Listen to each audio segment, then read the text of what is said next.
Hi, everybody. We're back after our little break. We did a break thing, and now we're back from it. And we're going to continue on because words are hard right now. They're always hard in the very beginning. I don't know. Don't ask me why. They just are. Anyway, so after a 2-week break for our mid-season because of GaryCon and people doing things and stuff happening and people in new living places. Anyway, we're back with Champions of Eclypsia with my wonderful, wonderful cast. It's been 2 weeks, and we're going to go around the horn, and we're going to say hi to everybody.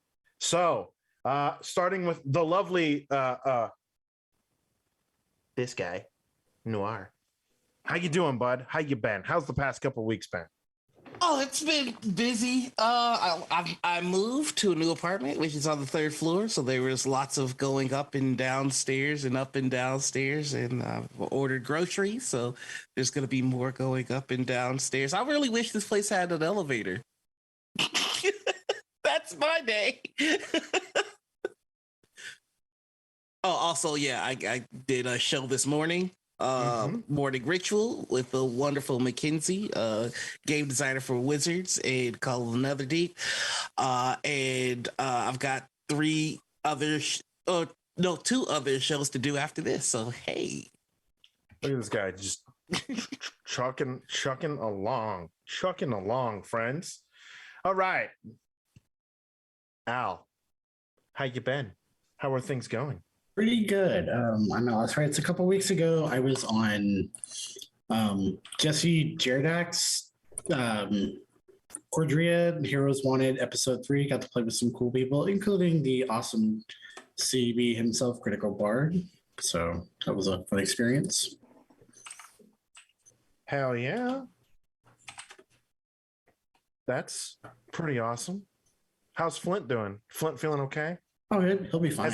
Has he had time to reflect? No. No. Oh no! I totally got my backup character ready just in case. Oh yeah, stuff goes awry. But so I guess we should really determine: do we want to find out who his backup character is, friends, or do we just want to keep Flint rolling with us? You know, I mean, that's the next thing to figure out. Oh no, Rolf.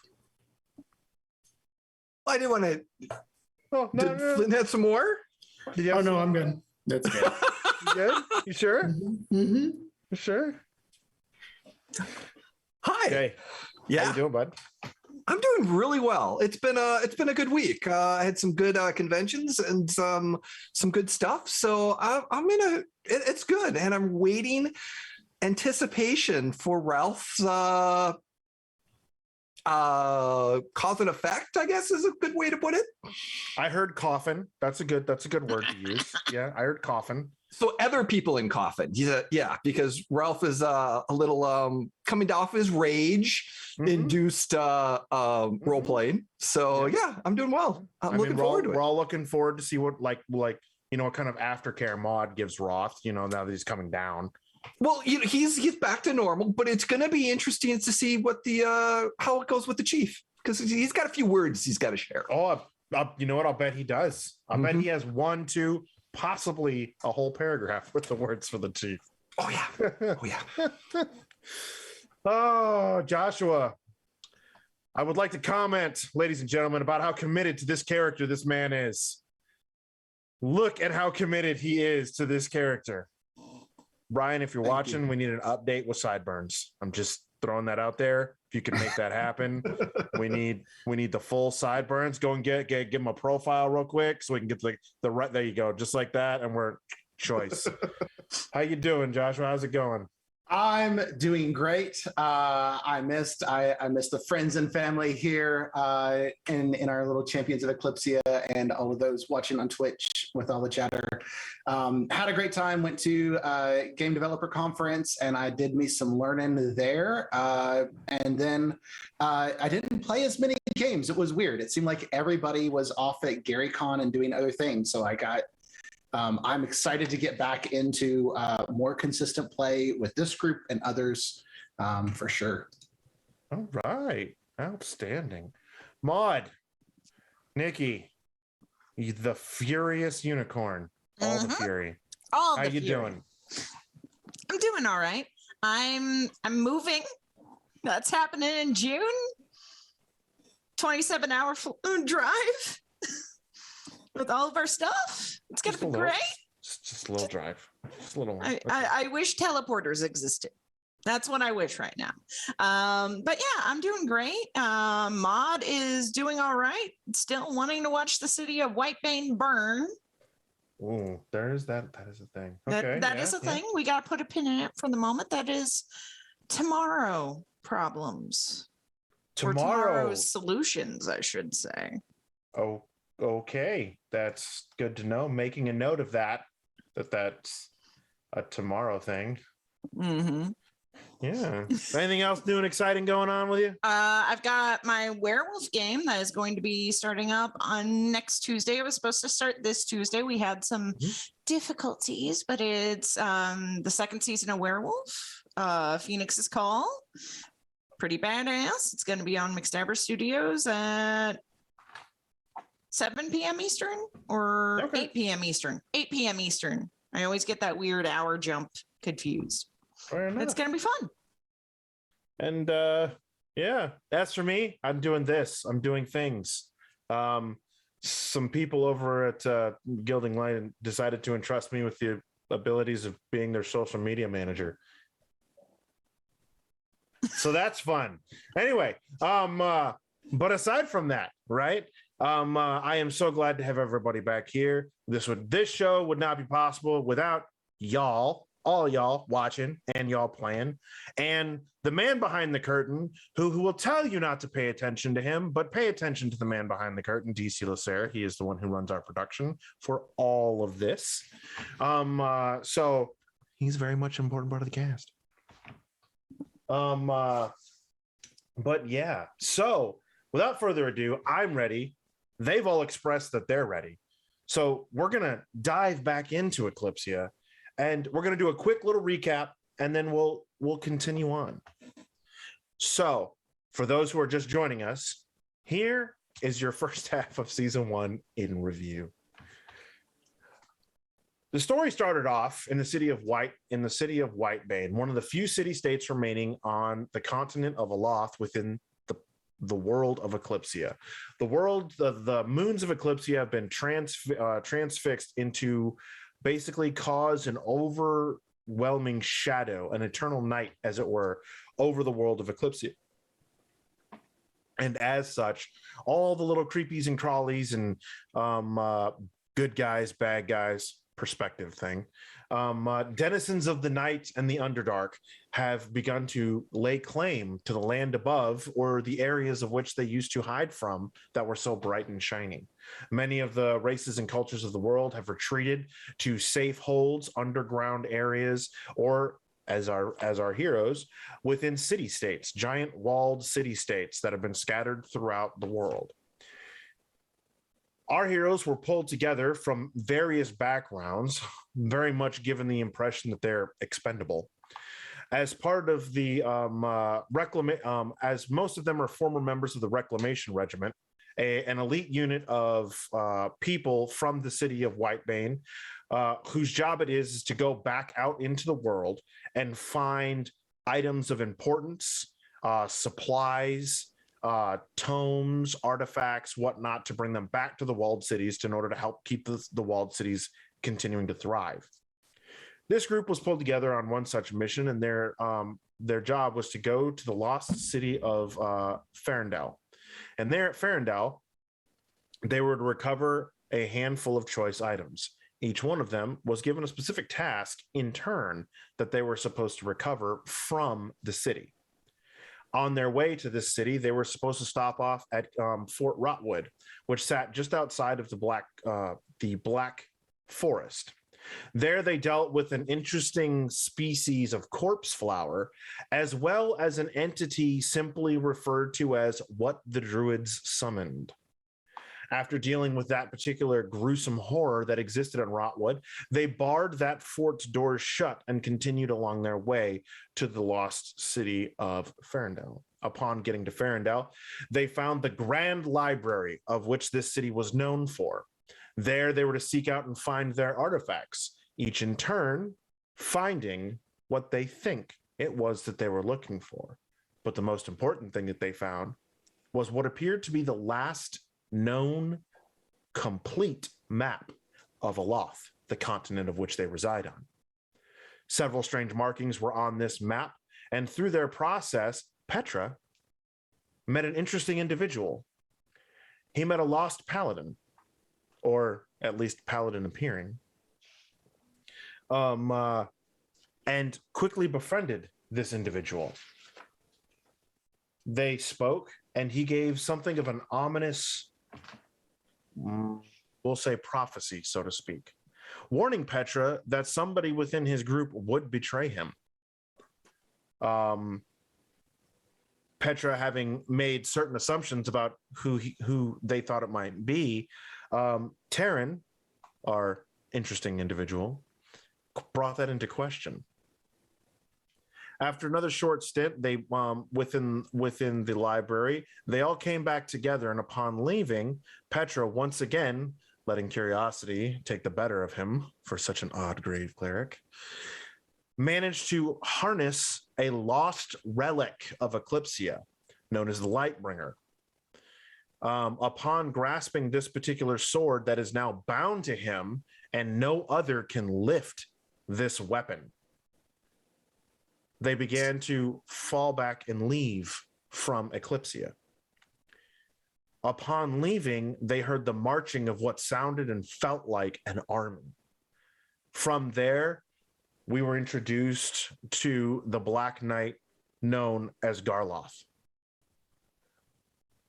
Our heroes, seeing that they were vastly outnumbered and greatly overwhelmed, decided to GTFO that city after seeing and experiencing immeasurable amounts of pain and horrors, the likes of which they were not wholly prepared for. Fleeing from the city with all haste, they came to a bridge, a refined bridge of dwarven craft, but on the other side were was an old road warden's outpost. From there, a small village had been built up around it. They sought shelter there, and through questions and answers, they managed to secure a night's rest there. However, the night was not as restful as they had hoped, and a raid was being conducted upon the village. During this raid, the chieftain, not traitor, chieftain of the town, was rubbing at an odd amulet. This amulet called to ancient aspects of Rolf's blood, activating something of his changer nature, his shifter nature within him, and he became suddenly very animalistic. The group fought off the assailants that came, and they learned an interesting name, the Plague Duchess, or the Blight Duchess, rather. Not having heard this name before, it became very interesting. They became very interested in this. As the fight continued on, Petra took every opportunity to berate Baylock, the village chieftain, and and as the battle had slowly begun to turn, the assailants all seemed to vanish in puffs of smoke, clouds of smoke pulled away. Not before Rolf literally destroyed their wagon that they had appeared with one of the assailants. And when I say that, I literally mean he beat a motherfucker with a motherfucker. There's my two for the whole thing. Anyway, so that being said, we are now here in the present.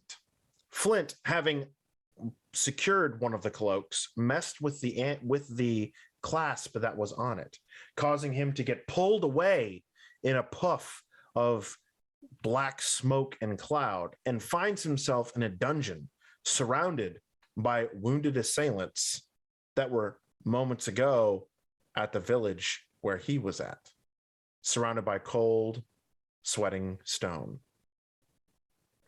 The rest of the group, you all find yourself now looking around, seeing Flint having gone.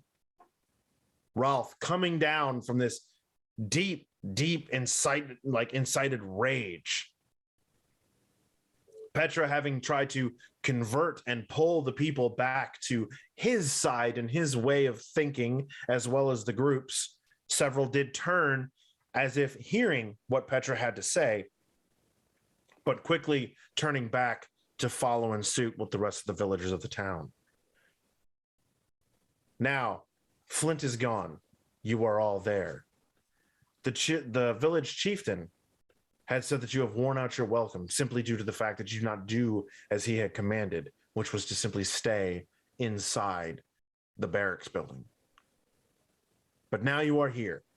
Flint is gone.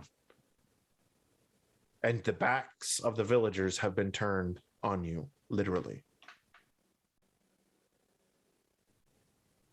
What would you like to do?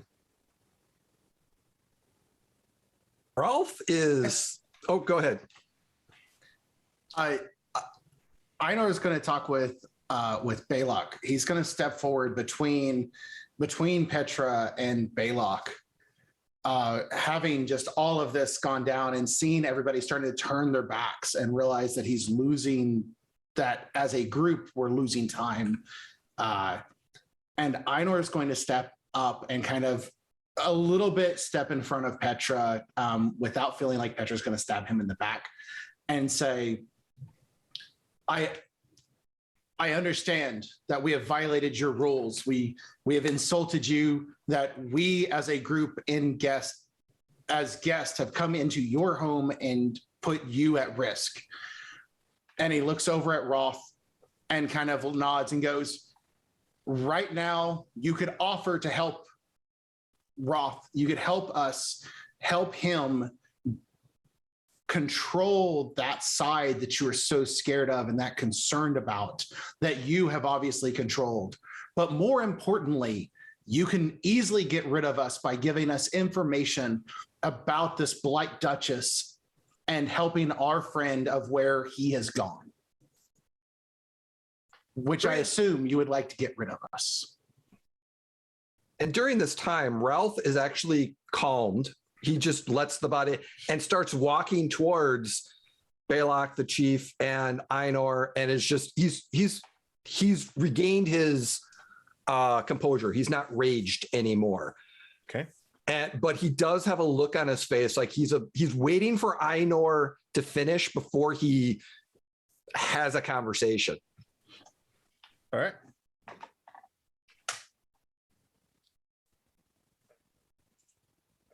While your words do ring true, Einar, if I may call you Einar. Of course.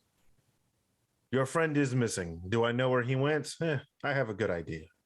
However, it does not change the fact that you did not listen, that you disobeyed, and that, well,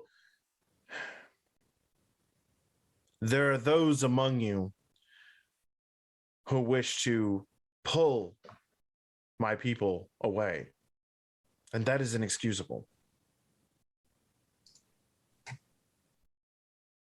My people are safe here. We've lived here, and we will continue to live here.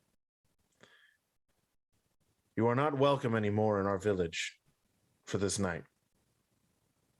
I will tell you that your scaled friend has probably found himself within the bastion. And he literally looks up, and you see up the cliff the faint shadow overlooking down into this small kind of valley area, right? This heavily reinforced keep looking structure. From there, you guys get this feeling, and you look around, and you notice Rolf is calmed down. Maud is, what I can only assume, surveying around, and I get the impression that Petra's probably just looking for an opening to swing a sword, but that may or may not be the case. But anyway, he also follows up with, your friend is not lost to you, per se. If he's smart, he'll come back the way that he came. If he's not, well, we won't have to be giving the Duchess anything anytime soon.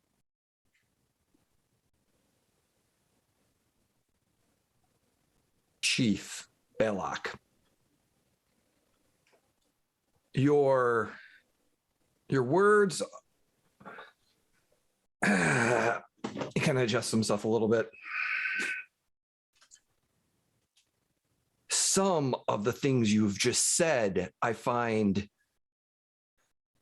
difficult to swallow. I was in control until you did something. You are the one that caused me to change. You are the one that caused us not to completely follow your requests. So how can it be that you now say that we are not welcomed within yours when it is your fault and your actions that caused this? He looks at you, Rolf, and he says, understand, cousin. I do not blame you specifically, as in you, for leaving that building. What I do blame is whomever it is of your group that so eloquently knocked the door pins out, causing the door to be opened from the inside. What I do blame is the fact that you left what was a building quite literally designed to keep you in it.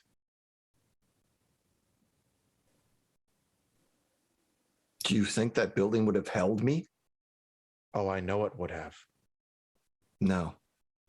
Because you see, at one point in time before I learned to control what I was very similar to what you are. But now, you failed to understand. And I'm sorry that the defense of our village caused you such, well, anguish.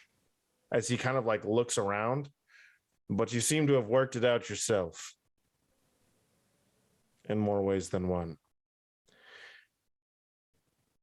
But ultimately, you were to stay in that building.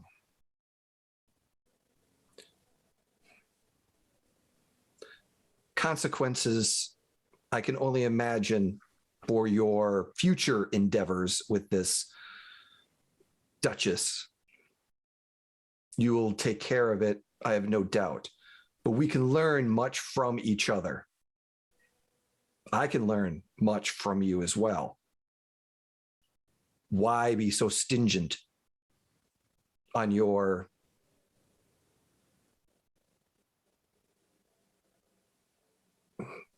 as he's kind of lost for words for a second, since he's not the most elegant. Oh, yeah. No, I catch you. Yep. He's just... I think Petra is going to walk beside Roth and just tell Roth, don't listen to what this man has to say about who you are. You and him are nothing alike. Petra.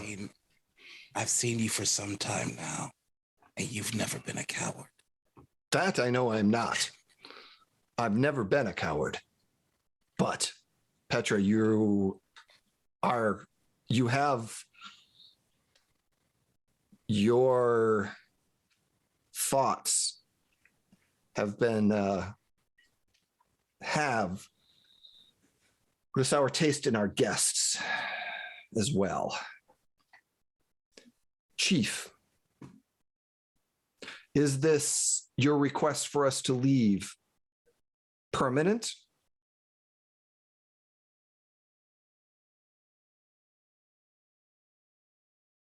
Why should I allow you to stay if you're not going to adhere to our rules. Why should I allow you to stay when there are those among you who do not respect our way of life and would once again try and pull us into the fold of which we no longer lead?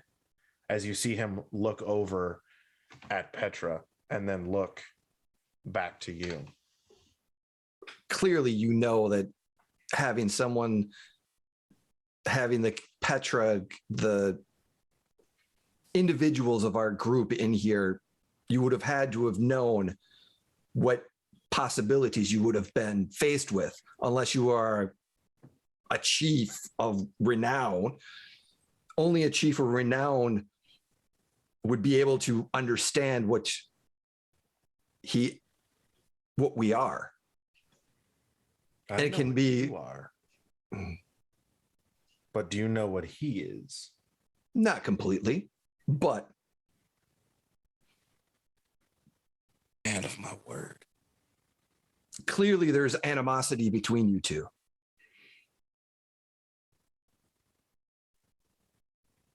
It's not Would you- animosity.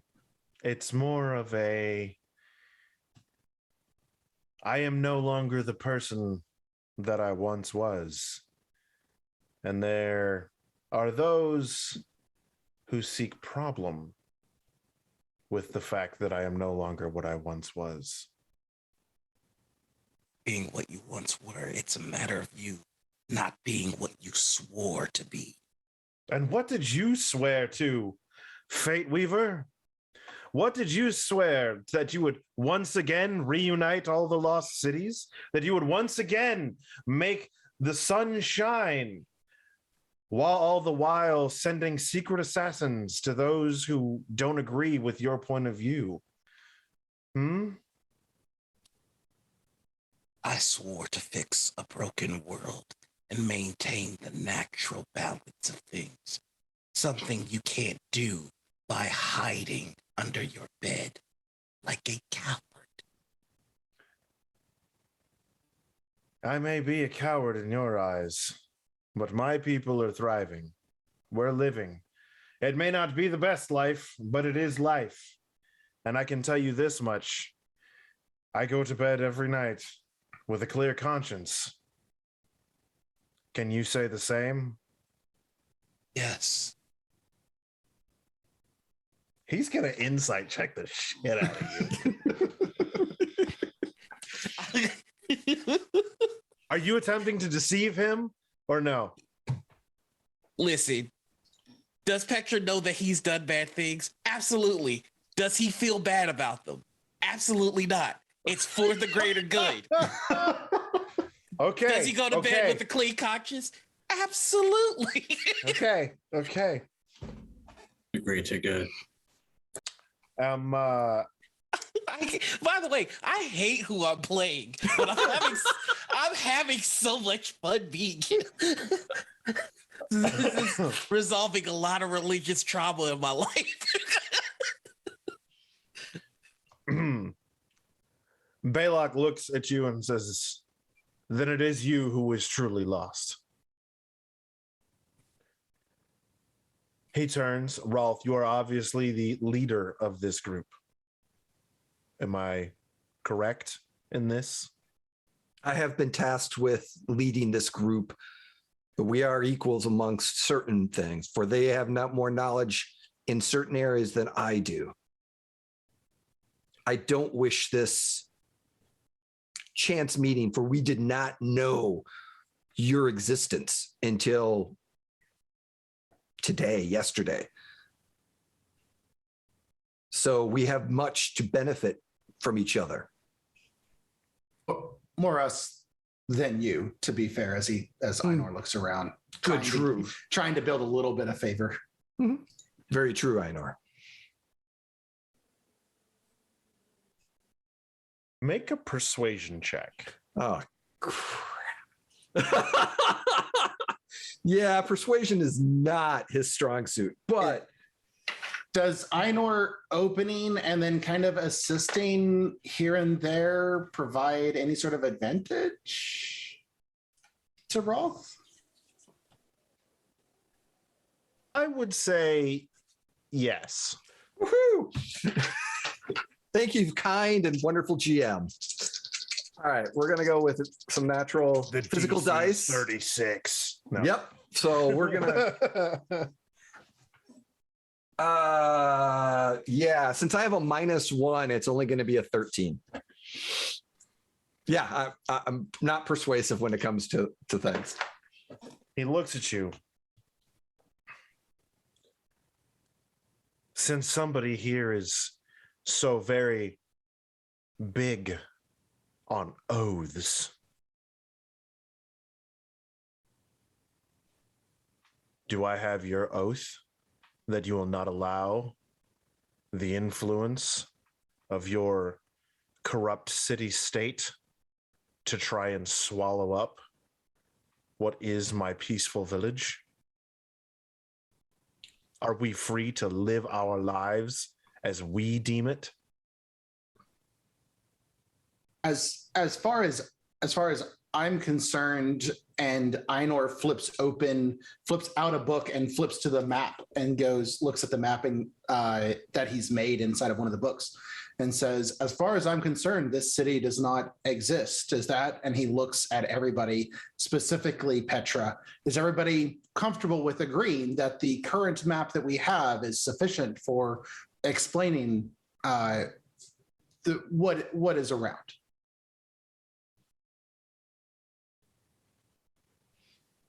Petra. Sorry, I cut out for a second there. What was that? Einor has opened up the map where it doesn't show that this village is really here. It's just kind of if I remember right, it was just a building, like a way stop on the way, and that the village wasn't here. And Einor has specifically said, as far as I'm concerned, I think hopefully we can all agree that what this map shows is the reality, is what will be communicated, insinuating that we won't be telling them about the village back at Whitesbane. I'm certain everyone that needs to know about this place knows about. And would you agree, Petra, that Flint is more of our concern right now, and Baylock has more information that we request to help his return? Of course. Please play nice. I don't play. Speaking of playing nice, would you like for Roth and I to fix the door for you, since we did kind of break it? Very simply, by the way. I'm still confused how you thought that would keep people in, but would you like for us to fix what we broke?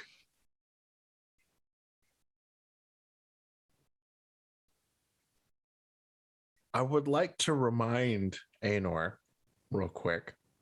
Einor. The doors almost crushed you. Literally. That doesn't stop him from wanting to try to repair it, realizing that he's like, how do we make it atonement? He has no plan for this. The remark of, I don't know how those were supposed to keep us in. They almost crushed you. Literally.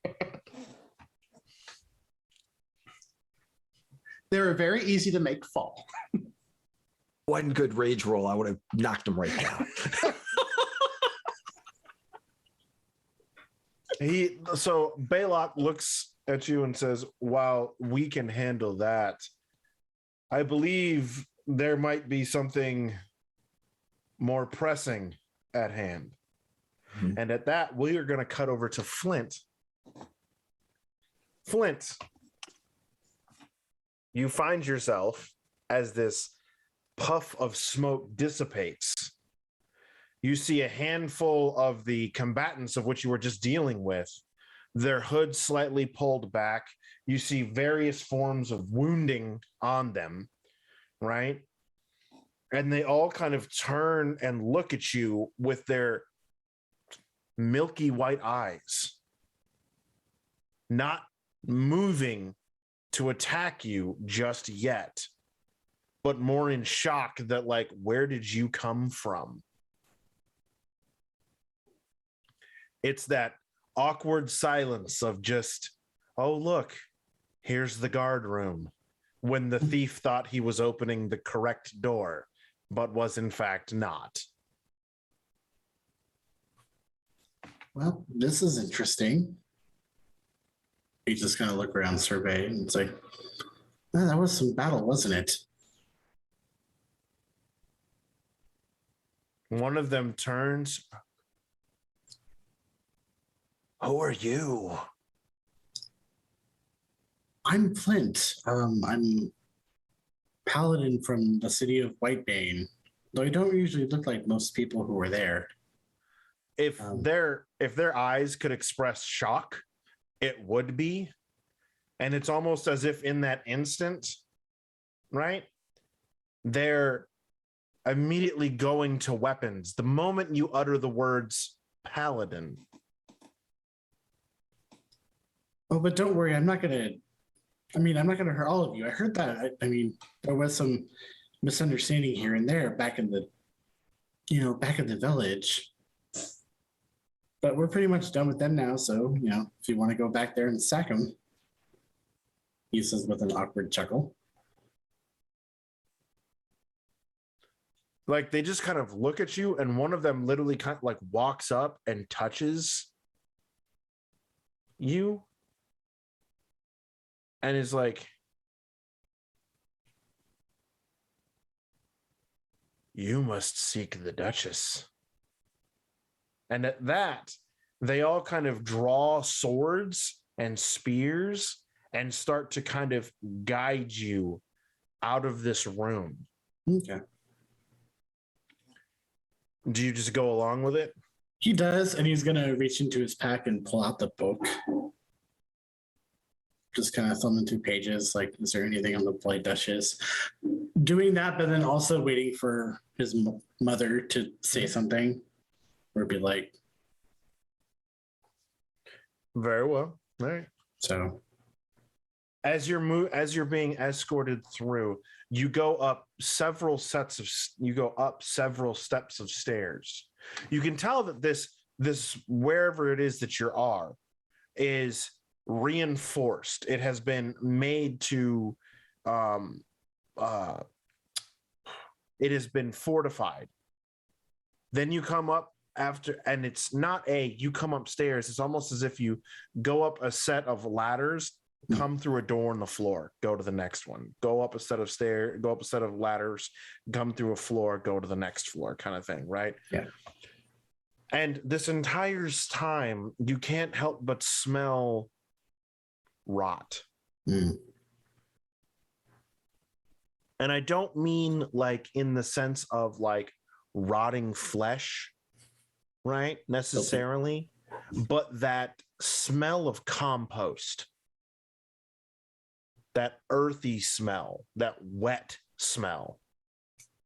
is it anything like that what we experienced back in Woodrod, or I forget the name of the settlement at the moment, but No, this is, well, I mean, it's familiar, right? I.e., like it's familiar as in what would amount to the just before winter kind of scent, right? That's the closest thing that you can equate to it. But everything is very humid here for some reason. You continue up, and then you come to a large chamber.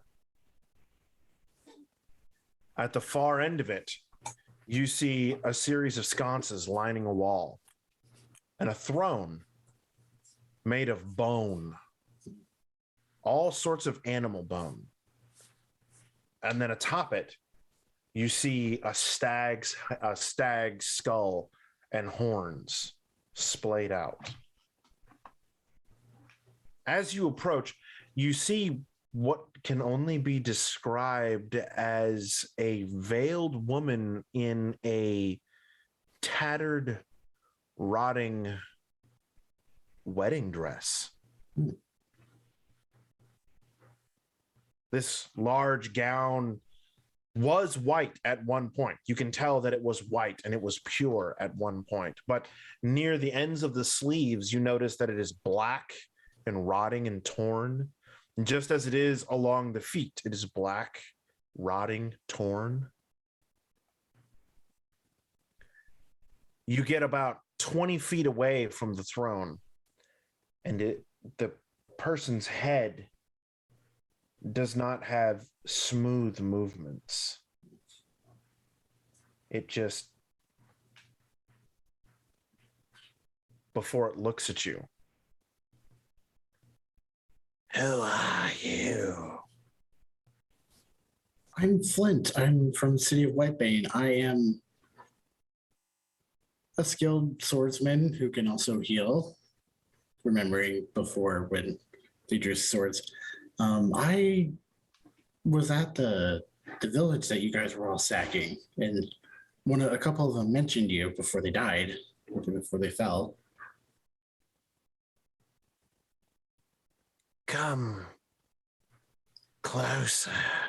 He goes closer and he kind of like holds his arm out, kind of remembering what one of them did before, like kind of poking it a little bit. As you get closer, the veil is a little bit more see-through the closer you get. And you notice a rather skeletal face, devoid of eyelids, of a nose, of lips, but flesh still clinging to the skull. Whitebane, you say? Mm-hmm. How interesting. Tell me your, well, dragon blood. I know what you are, but tell me, is there by chance a young girl there? Yeah, I was traveling with a young girl too. Yes. I mean, she's not like super young, but Well, tell me, does she have a visitor within her?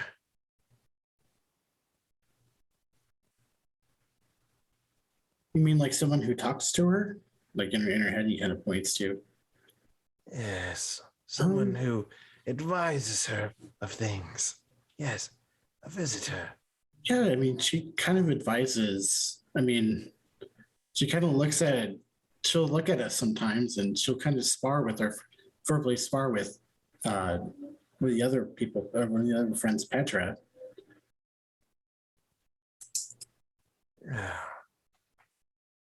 This should be. I have someone too, but you know, it's different. You. Oh well, forgive me. I don't care about you, though I do care to see my granddaughter. Bring her back to me. And Flint will just say, "Is her name Maud?" Maud? That may be what she goes by. I can't be 100% on that, but if this girl you're describing is my granddaughter, I could make it very worth your while. I don't need much, but I can bring her back. I mean, as long as you promise not to hurt us. If we don't deserve it, I should say. Ah, yes. I would never hurt you if you don't deserve it. Only if you truly deserve it would I ever bring harm to you. Okay. But, yes, I would love to see my granddaughter once again. Okay. And her brother. Okay. Such an agreeable creature. Well, I mean, I'm looking for my mom too, so I know what it's like to seek a family member. If only half of my revenants were as agreeable as you are. Yes. Don't have to. You wish to seek your mother? Oh. Come closer, child. And it extends this hand in this kind of somewhat jolting motions. And its leathery skeletal hand touches the side of your face. And you hear it mutter, "Your mother is in here. She will guide you to your destiny. Now, Flint of Dragon Blood, bring me my granddaughter. For if you don't, I will hunt you down and add your skull to my throne." And she kind of waves her hand slightly, and around you, the stone, if stone could rot away, it begins to rot away underneath your feet. And within seconds, you're standing above this void into the ground, and soon you fall out of it. The rest of you, you just hear a as out of the suddenly, Flint falls from about 10 feet off of the ground and just boom, right there on the ground. Am I arcana check to see if I recognize any kind of magic involved in this? Sure. All right. Oh, I should have had my dice ready, but whatever. Let's see. Yeah. 14. 14. It is from what you can tell, it would be some sort of enhanced form of dimension door. I know it's going to run over and check on Flint to make sure he's okay. Ralph was just looking like, what the F is happening? That was quicker than.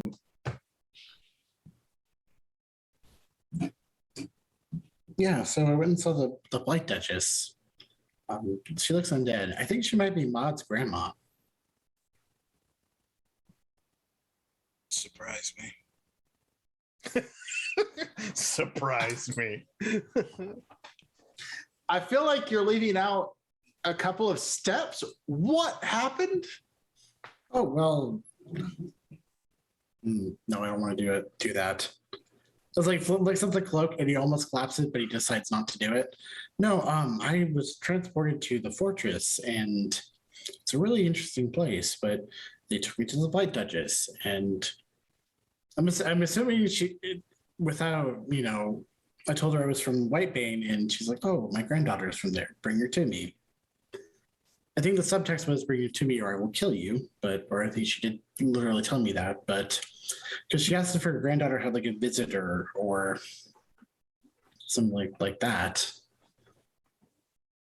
And we talked about how some of us have people who talk to us inside of our heads, and so I'm like, "Oh, okay, that sounds like Maud."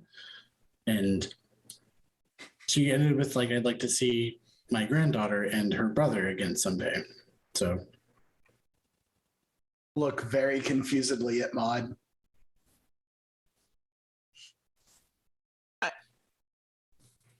My father's a stonemason and my mother's a seamstress. I have 2 brothers. I don't know if any of them are still alive. I am thoroughly confused. What is going on now?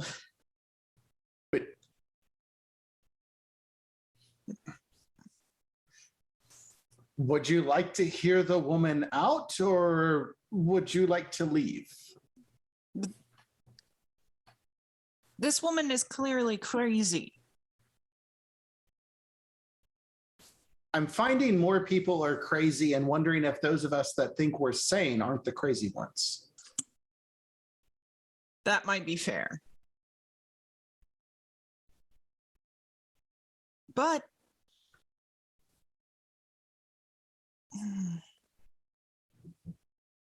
Rolf, what should we do? This is unexpected. I thought we were gonna have to go beat down another door to find Flint, but Same. this kind of took care of about 3 days worth of work. And he's just kind of sitting there going, looking at everyone, looks at the chief. Thank you. I think we need to have a conference before we have conversation. Are we good, Chief Baylock, or are we still? Are you keeping your word? And I look at Petra. We won't influence your town. And I'm kind of, Rolf is kind of moving everyone away towards the bridge to have a conversation. Okay. Do we know anything about this Blight Queen, Baylock? As she's being ushered towards the bridge. Yes, I do. But it appears you're going to formulate your own problems and your own plans. I kind of want to know. Yeah. Please. Pretty please with a sugar. The on top. Duchess, as he like goes and he grabs like a stool from like one of the sides of the buildings and then sets down and like starts fucking to make a campfire, like walking around to make a campfire, like putting it together and trying to get it going or whatnot. As everybody's going about the town, he kind of gives this hand gesture and everybody kind of goes back to what they were doing and making repairs and, you know, what have you from this recent attack. Maud's doing her best also to stand in front of Petra in this dude's sight, by the way. You know, Just Petra's eyeing like him significantly taller. I than- know, but she's trying her best to. That's like my 4-year-old trying to like block my way kind of thing, right? Like, it's like, what are you doing, child? Petra's not even like taking in what Bot's doing. He's just eyeballing this traitor. Anyway, so he sits down. As the Duchess has a very long old tale. As the story goes, when the moons froze and the darkness and evil truly started to creep over the lands and reclaim, well, I guess reclaim isn't really the right word. They say it is reclaim. Many would say it is conquer. She was one of the first to turn. Many swear that she cohorted with devils and demons, and that her bed was only fit for the creatures of that particular kind, as she produced 2 daughters and 3 sons, but had no husband. Either that, or she was quite favored amongst her guard. Yes, the suitorless bride, as she became known. But the Duchess, one night when the evil started to take over everywhere, she began to kill her children, one by one, except for her two daughters, who escaped in the night. They said one ended up in Whitebane, and another ended up at Crag Mountain. But that is all that is known.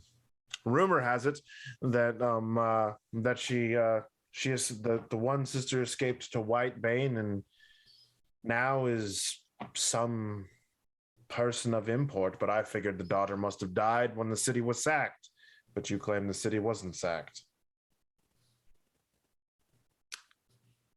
However, the other sister who went to Crag Mountain, she is most definitely dead. Why do you say that? Oh, he looks up, right? He looks up, and you see this skeleton that's hanging in a crow's cage off the side of the bastion that is there, because that's her. Flint asks, so does the Duchess know you killed her daughter? Oh yes, that's why she raids here. Makes sense.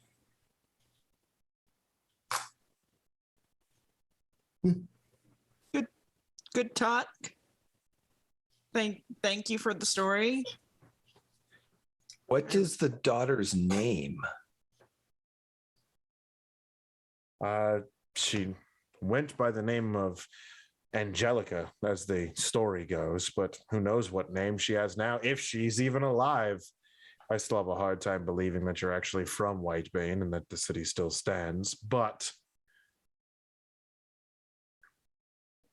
then again, if there is a city that still stands, Whitebane would be one of them. And what about the one you killed? What was her name? Her name was Victoria.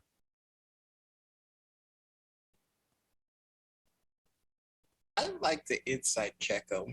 Okay. What he's giving away when he talks about Victoria here. Almost there seems to be something there. Flint will help, so do with advantage because he wants to know too. I mean, Okay, in that case, Oh, it's also inciting. 19, by the that's way. a 24. Man, everybody's just rolling on that insight, huh? I know he's scribbling down the entire story and already making embellishments and alterations to fit his. So storytelling. the imbibe that you get, right, would be the same vibe as if someone is speaking of a lost loved one. Whether it is familial or romantic, you can't ascertain. Can I request to do a follow-up history check to see if our group had any dealings with a Victoria? You sure can. That's not great. That's a 5. Yep. No, sorry. Can I do a history check on the story to see what I know about the story? Sure can. 16 plus 7, 23. Okay, so you do know that there was, in fact, a duchess that that ruled over this area of the land, somewhere around this area, back when it was a land of kings and queens and kingdoms and nations. This area, because you saw reference made to it in Whitebane, that this was the next. I can't think of the correct word, but basically the next royal family area kind of thing, right? Because it breaks down from kings, queens, princes, dukes, duchesses, barons, baronesses. The line. Right. Next So, up like, in the royal line. Well, it's what their property would have been. I mean, it would have been their land, as they are the landlord, right, of that area. That was the next one that bordered up against the person who was originally the owner of Whitebane. So, yeah, there you go. Fiefdom. We'll go with that word. That works. That sounds like it's right. Anybody who's in the chat who's British and knows the actual term, then, please, by all means, tell me. So, but you recognize that is right. And what you do know, right, was that she was, as for lack of a better term, known as the suitorless Duchess. And that she was said to be the most beautiful woman in the land, rivaled by that of only the queen.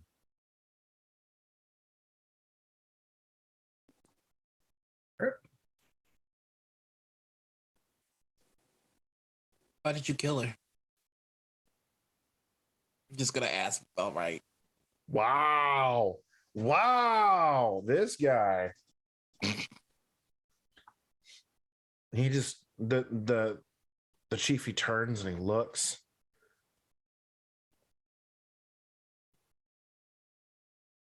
I didn't kill her. Mm. And who strung her up? Oh, that I did do. Why? Because I knew that if she died, she would come back. And she said she dreaded nothing more in this world than not having an actual end. So I gave her the closest thing to a sky burial we could and still remain safe within our town. Maybe some of the teachings did stick. Well, I won't say you got everything wrong.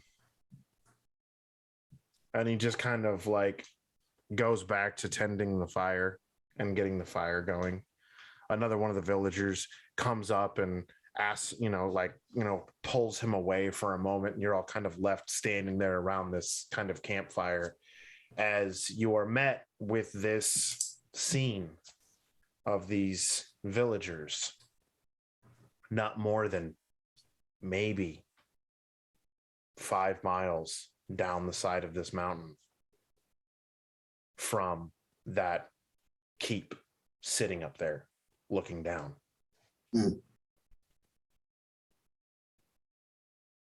Flint, what did you promise? What is our goal now? Are we taking a side quest? You don't have to do anything. This was brought on me, but if we can't find her, I'm willing to accept punishment. Why do you think Maud is this daughter? She said something about having a visitor, someone who talks to her, kind of like me. I want you all to take note that this is the first time Flint has ever said anything about having a visitor inside his head. Mm-hmm. There's a lot of details missing here again. Who talks to you? Who do you think talks to Maud? I don't know who talks to Maud, but I found this book back in the Ferndale, and he opens the book and she looks like me. So you touched something you shouldn't have touched, and now you hear a voice in the back of your head. You're one to talk. I don't hear it often, but May I see the book? Yeah, Flint. Flint does what a kid would do and hold it. See? Okay. I'll reach out and see if I can flip the pages. I'm not trying to take it from Flint, but Sure. if I start touching the pages and flipping through it, is there anything that jumps out on a cursory glance? No. As a matter of fact, it looks to you as if it's nothing more than random scribblings. Something that, in fact, a child would probably make and try and call a book. None of the words make sense. None of the spellings make sense. None of the phonetics, sentence structure, anything like that you can see written makes sense. It's got some drawings in it of various symbols, but nothing that you can truly make sense of. I need you to do me a quick favor, though. I need you to make me a con save, please. Of course. Is that a 15? Yeah. Okay, so 16 total. 16 total. Okay, cool. Good enough. As you're flipping through the pages, your fingertips feel like they're getting significantly warm. Like every time you flip another page, your fingertips are getting hotter and hotter and hotter to the point of where it's it feels like you accidentally touch something super hot and you're and you want to not touch it. I stop at that point. I go, that is a fascinating book. Okay, thank you for sharing. Mm-hmm. And it doesn't. I forgot. Is Flint a red dragonborn? Yes. Okay. So, yep. Resistant, not immune, but Yep.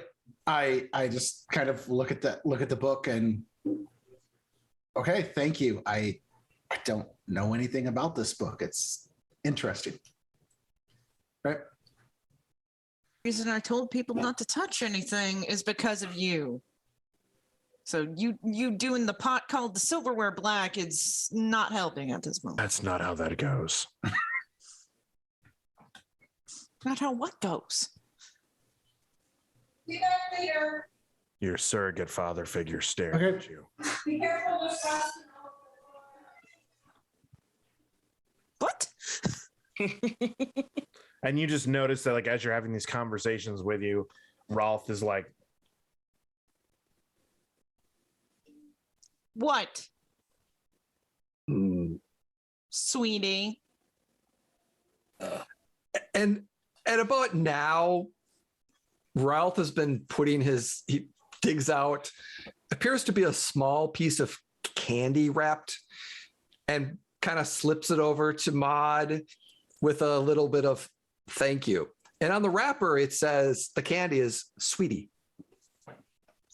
It is the candy that Maud and Ralph used to survive the original expedition they had, and why they call each other sweetie in times of need. So Haven't seen one of these in a while. Haven't needed to in a while. Thank you.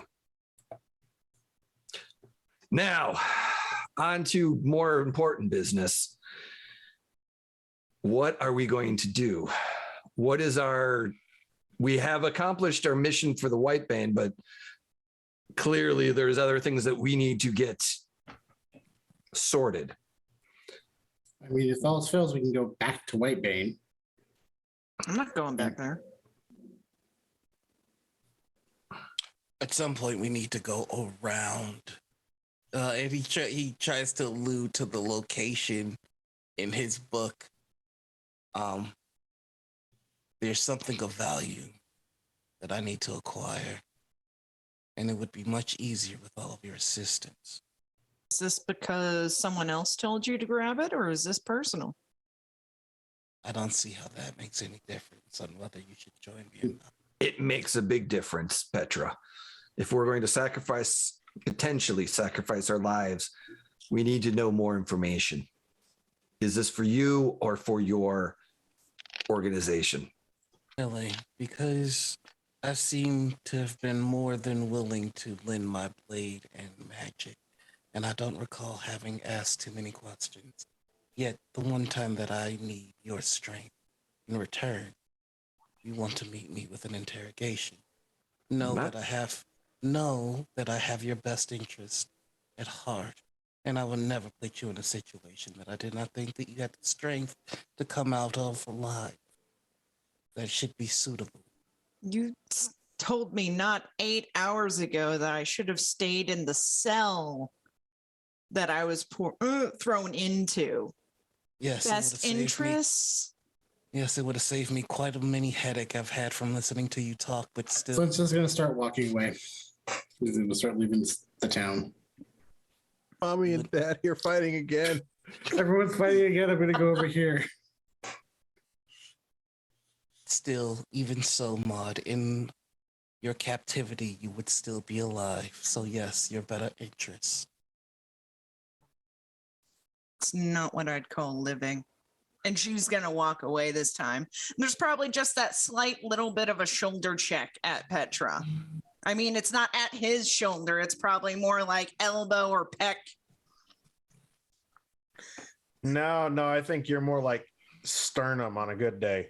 Okay, sternum on a good day. That works. Petra's a big guy. He's big. Mhm. I know. A little intimidating.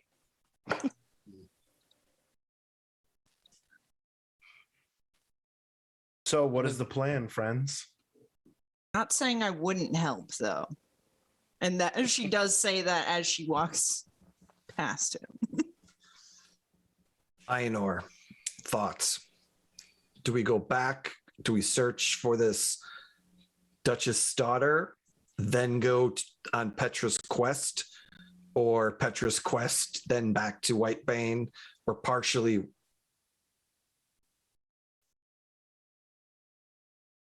I believe that I would like to understand the history of the Blight Duchess. If Maud is her granddaughter and she is open to it, it is not my decision to make, it is hers. I would say let's take care of that while we're here, and like he waves at the thing in that direction. Let's take care of that if she's open to it, if that's what she wants to do. And if not, then I believe that we are closer to Whitebane, that we should finish information there, decide what that action is going to be, turn that in, and then I have already promised and given my word to Petra, and I don't believe that there is any difference between him and his group. So sorting out what his intentions are versus the group's intentions, they're the same intentions. True. So that's my order of thoughts: is Blight Duchess while we're here, Whitebane, then Petra. I don't think Petra's gonna give Aenor like the nod to like my brother. Like he gets me.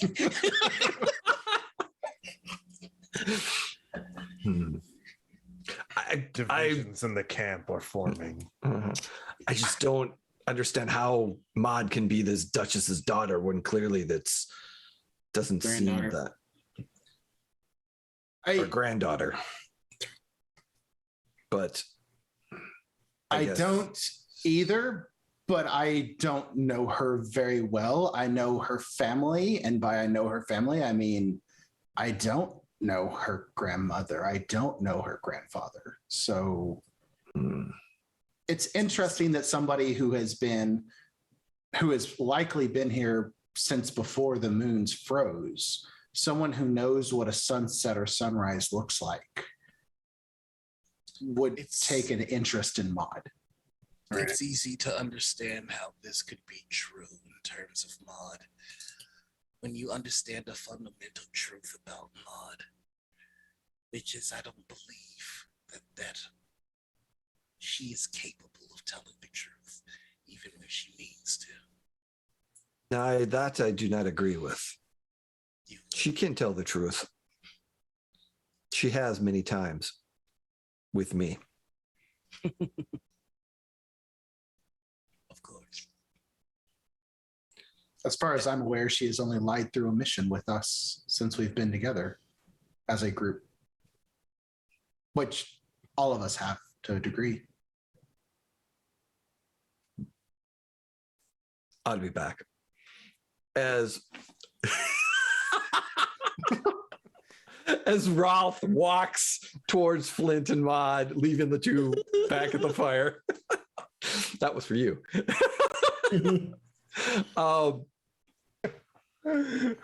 Maud's gonna turn to Flint while, they're discussing.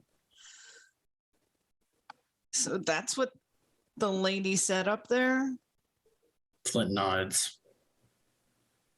But if what the chief says is true, I'm not entirely now comfortable with possibly bringing you up there. Because she's willing to kill her family. Like, that's... And maybe that's why she wants her daughter found, or granddaughter found, so she can finish the job. I'm concerned about that too. I have no idea if any of that is true. I just know what I know, Flint nods. Just from what I understand, my family's always been in Whitebane. I don't. There's too many factors here. Don't let me and Petra fighting cause you distress.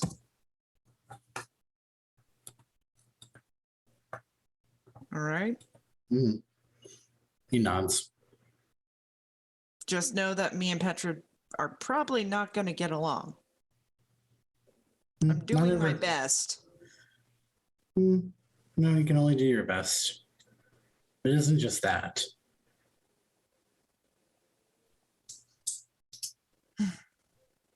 What else?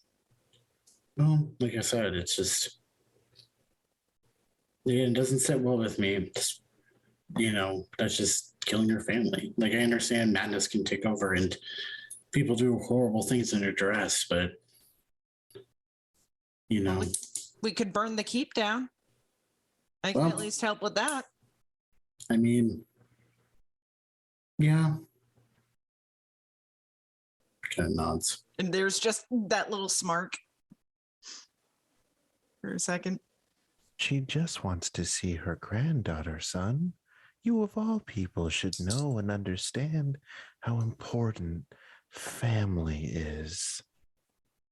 Okay, family's important, but that doesn't give her the excuse to, kill her kin. That's not something that a firstborn would do. Humans, they're known for their lies and deception, son. And he as you say that, he doesn't looks back to the chieftain. And Flint starts marching over there. And he points to the cage, he's like, bring it down. What? Bring that cage down. No. She's not going to be able to come back. Should burn the skeleton. Why do you Or- want the skeleton? Because if I take Why it back do you to the want deck, Victoria's bones? because if I Explain take to it back, I'm explaining that. It's like if I take this back to the Duchess, Plague Duchess, then she'll probably stop attacking your town.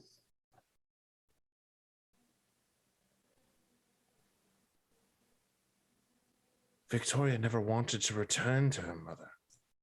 Victoria's gone. She's in the great beyond now. Victoria is still here with me. What do you mean by that?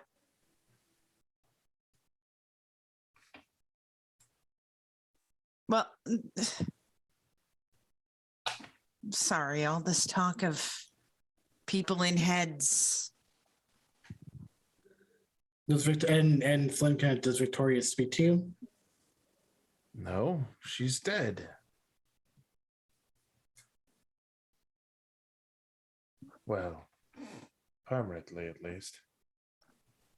Then there should be no bones about bringing her skeleton back to Yes. the Duchess. No. Because the Duchess could bring her back to life. But it wouldn't be her. It would just be a skeleton. It would be a desecration of who she once was. You, Paladin, should know that.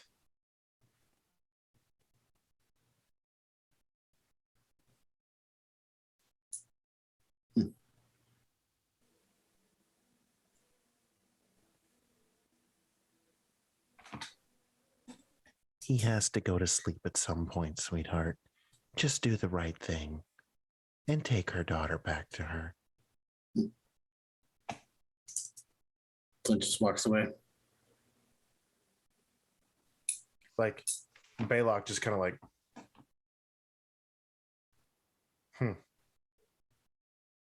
and he goes back to, helping with the village and this, that, and the other. After several hours, pass, everything kind of goes back to normal. The door's been put back up. But now it feels like what you have read in books, Anor, is what a normal working village would kind of feel like. Yes, Baylock and his daughter, they kind of keep a wary eye on you, right? But they don't go out of their way to make your lives any more difficult. You have been, for lack of a better term, granted sanctuary once again within this village, albeit tenuous, So, at that point, it's on you as to what you wish to do. It's getting about, we'll say, supper time, for lack of a better term, by this point. So large cauldrons are being brought out, put over fires.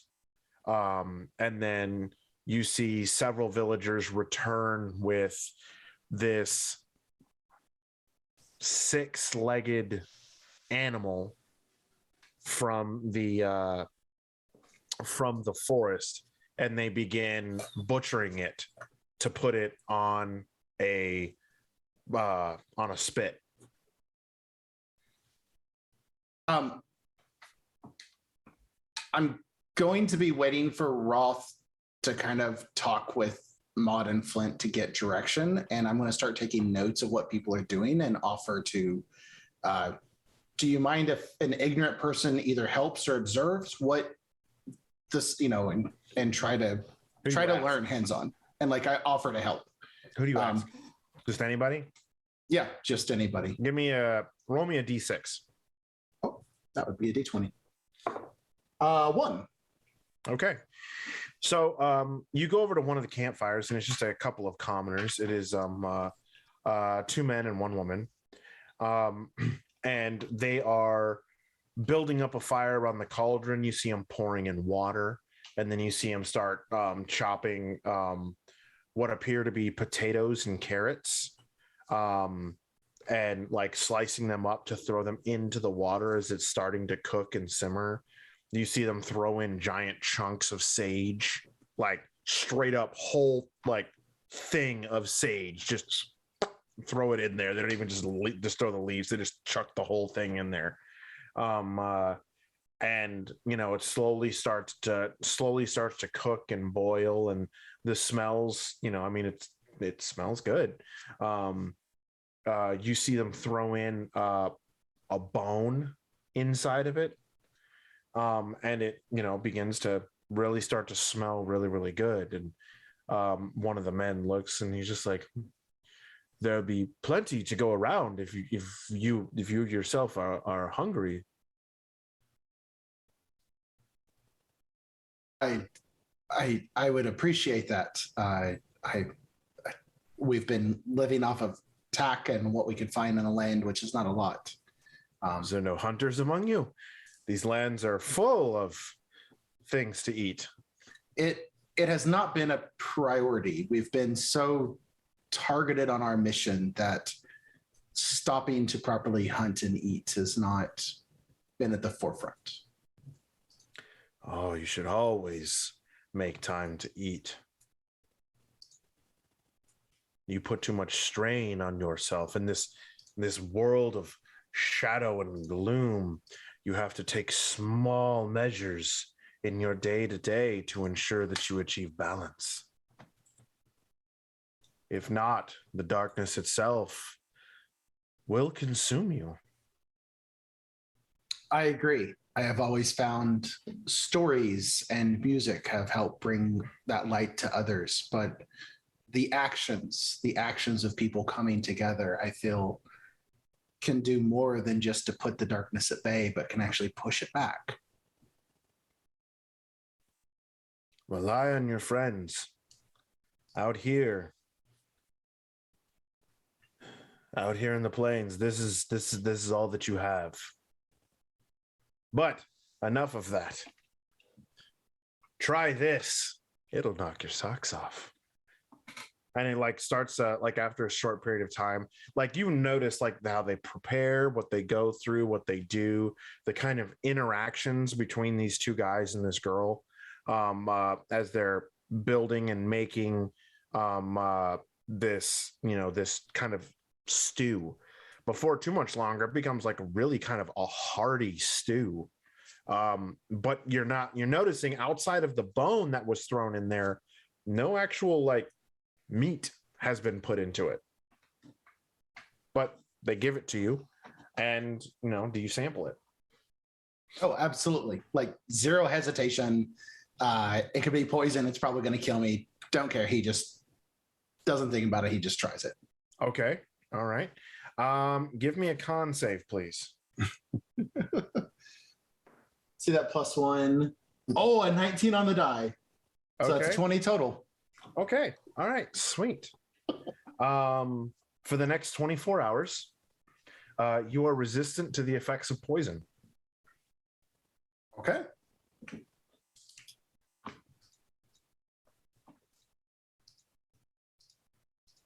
Nice. Everybody else, what are you all doing? Flint's writing a quick little note. Mm-hmm. And then he just sets it down. He's like, I have to go use the facilities. I'll be right back. And he starts to wander off. Flint does, not me. No, like it's one of those things you hear a couple of the villagers say, you know, does a dragon poop in the woods? You know, stuff Yes, he like does. that. Okay, so you go off and away. Yeah. What do you do? Like, He, because he's still got that cloak on, and he just says to his mother, he's like, I can't bring that. And he's gonna see if it works again. he's gonna see if it works again. Yeah. Yeah. Okay. You are back in that dungeon. And he just says, I need to see the Plague Duchess. There's nobody there. Nobody there? Oh, shit.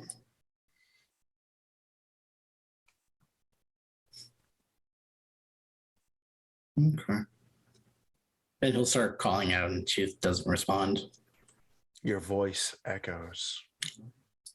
He'll step outside. You step outside the room. Yeah, or try to find a way out. Okay. Because you remember seeing those people. Yep. So As you're navigating around, do you call out more or no? yes. After a few minutes of calling out, you hear a crashing noise from above you.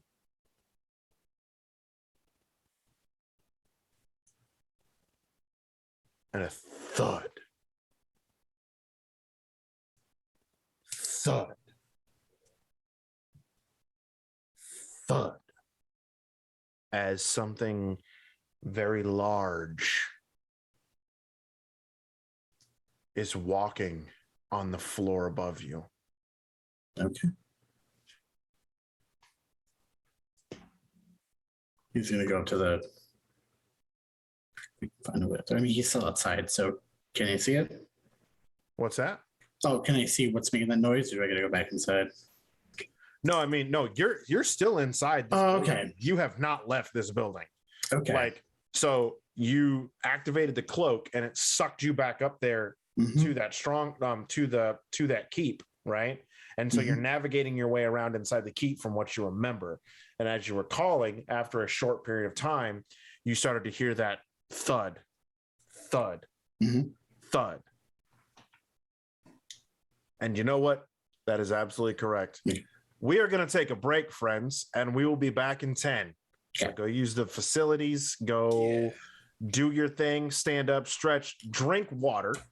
And if you haven't done so, make sure you redeem your idle champions code in the chat, !code. And it will give you a chest that you get to unlock in-game for in-game prizes and loot. But we will be back in about 5 to 10. So grab your drinks, grab your water, grab your snacks. We're going to find out if Flint makes it, because these are decisions that he's making. But yeah, we'll be back here shortly, friends.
We're back, friends, after a short little break.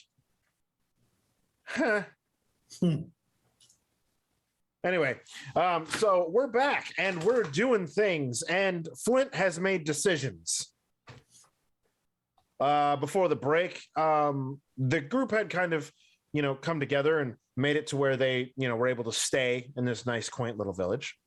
But Flint, kind of weighing everything that's been going on, snuck off into the woods to perform his ablutions, and in fact didn't do so, and has returned to the keep. And here we are. Right. Hearing the noise from upstairs, he's going to The go follow Blight it. Duchess's keep. As he is roaming around, as he hasn't heard or found anybody, calling out to see who is responding. And he hears a thud, thud, thud, thud. And he looks up and he can hear this noise coming from above him, on the floor above him.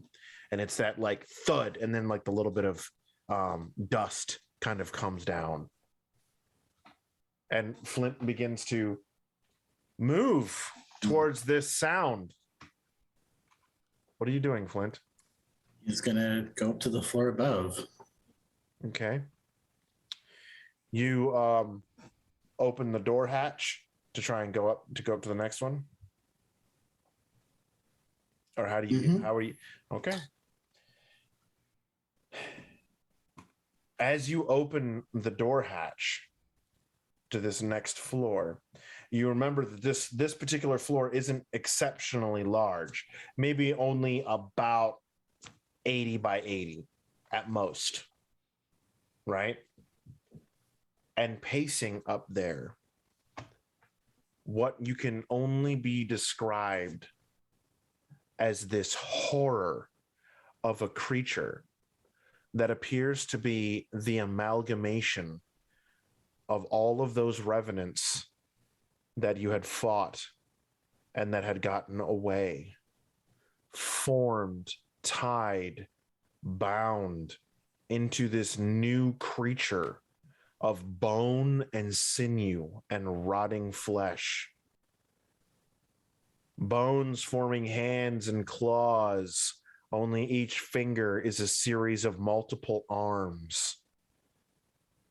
Arms are entire torsos bound and melded together. Forming its body are several bodies, joined in unspeakable and unnatural ways. It turns to where you are, and its face is a series of heads and skulls all smashed and melted together, and two of its eye sockets are glowing green. And it looks at you, and it lets out an absolute ear-piercing scream, as if 50 people all screamed at the exact same time. This cacophony of pain and suffering berates your eardrums. Down at camp, you hear an ungodly sound come from the keep on the mountain. The sound is faint to you, but for it to have traveled that distance, it must be one seriously large and loud sound. What's going on?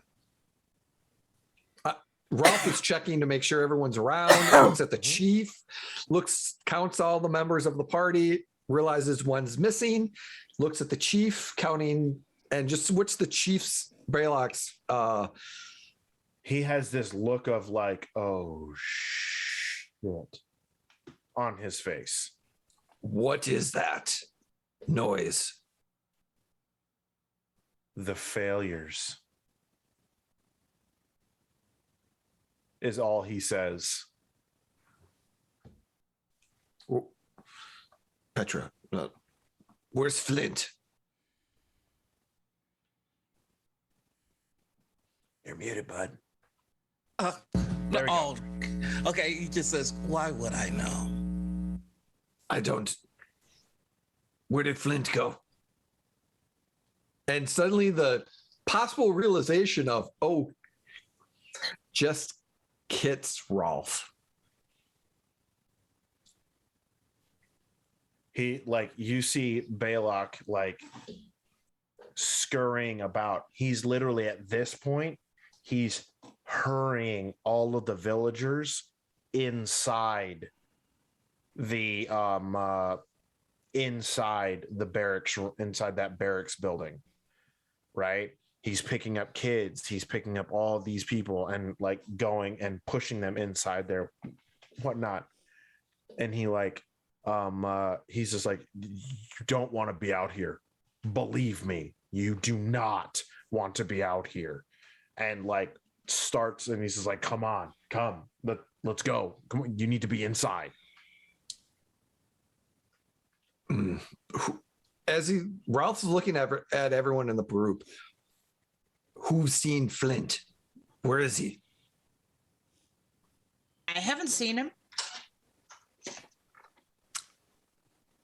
Nor have I. Ralph will try to track him. All right, make a survival check. Oh, and I'm really, really good at this. So I was going to ask if you want Einor to assist, but that's There's you're also probably a fine. note. What's I was that? gonna give you a hand.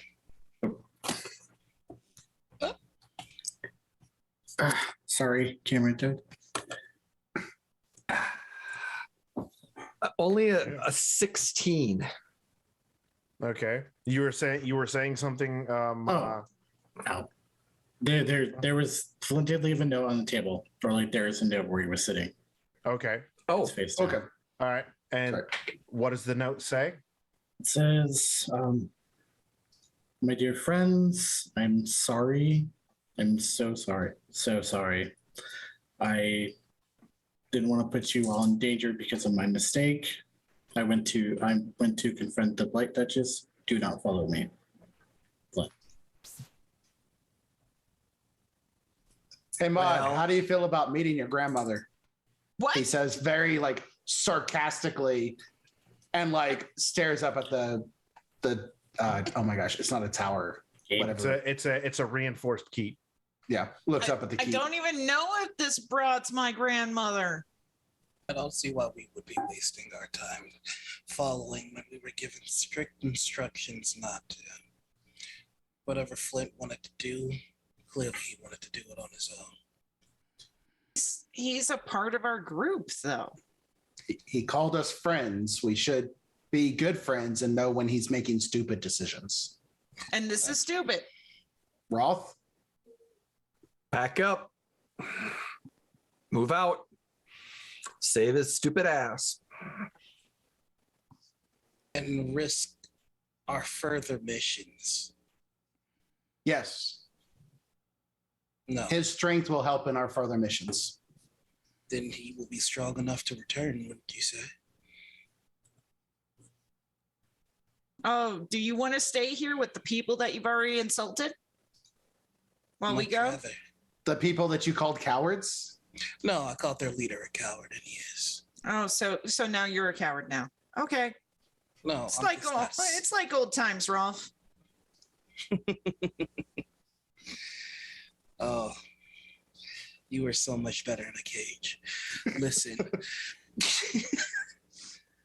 Flint has made it clear that he does not wish for us to be followed, and where he might be, even the coward recognizes that it is death. So why would we put everything that we've done, everything that we intend to do, in danger? We're going to go now. We If have you would like help on your mission, you should probably help us on this one. If not, I want pansies on top of my grave, okay? our mission is always dangerous. Petra, you are ordered to return our side.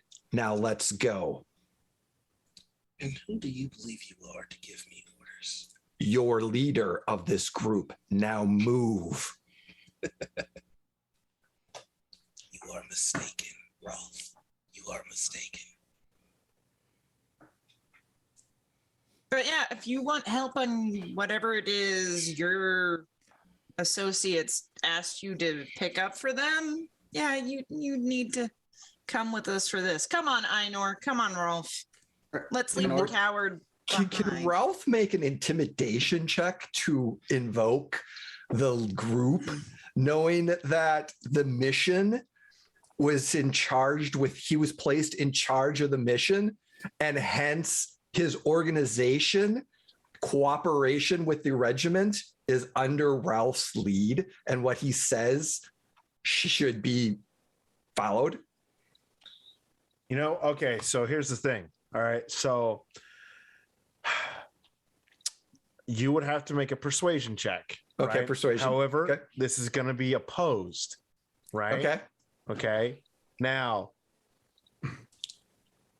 granted, you're going to have advantage on this roll because you are right. That was what was expressly said, was that you were de facto, for lack of a better term, the squad leader, the one in charge of this particular group, right? However, Petra is operating under his own orders from other areas and other influences. So I would say on my side of the argument, this directly goes against what he's supposed to be doing right now. it does, right? So that being said, right, I need you to make a wisdom roll for me. Gotcha. Well, a D20 I would give him and add your- advantage. and add your wisdom as your wisdom modifier. Advantage. I would say give him advantage on that because it's direct order. Yeah. Okay. That's a nat 20. Okay, so your DC that you have to beat is a 20 23. or with my 23. modifier. Okay. That's what you've got to beat to be able to persuade mechanically to persuade Petra Yeah. that he needs to follow you. And that's not going to happen based off of his intimidate. I don't get +2, do I? For what? Because his reclamation. He's not a reclamation guy. No. No. But you are on a reclamation mission, right? Okay. And technically, as far as you know, Mm-hmm. right, he still falls under the reclamation regiment for this Okay. purpose. All So technically, you do get that bonus because, for intents and purposes, he's reclamation regiment. All right. So here's my final player in negotiation. Because it is more of a direct order, intimidation instead of persuasion. Because I have a -1 persuasion and a +1 on intimidation, and I have to roll a nat 20 to become even. Otherwise, it's not going to work.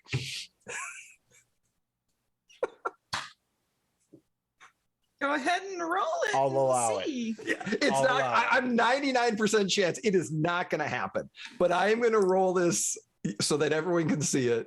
So yeah, here's my intimidation roll. For those watching at home, I want you all to know I absolutely love it when Noir goes heel. It's like my favorite thing in the world when he goes heel. He's like Bret Hart in Canada in 1997. Oh, yeah. Right? Like It's so straight amazing. up.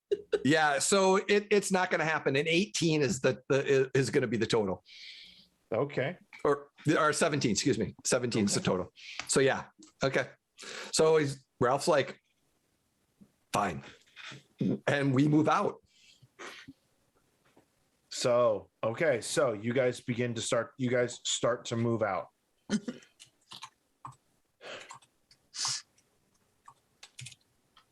You begin to move towards the castle. Or not towards the castle, but towards this keep, right? Yep.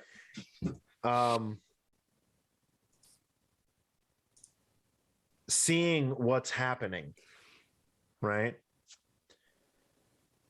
You see, actually, I need you all to make a you all to make a perception check for me.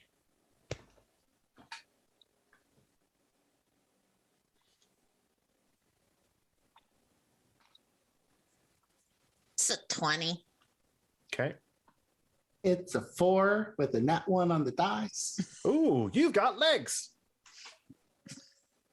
Dirty 20. Dirty 20. Okay.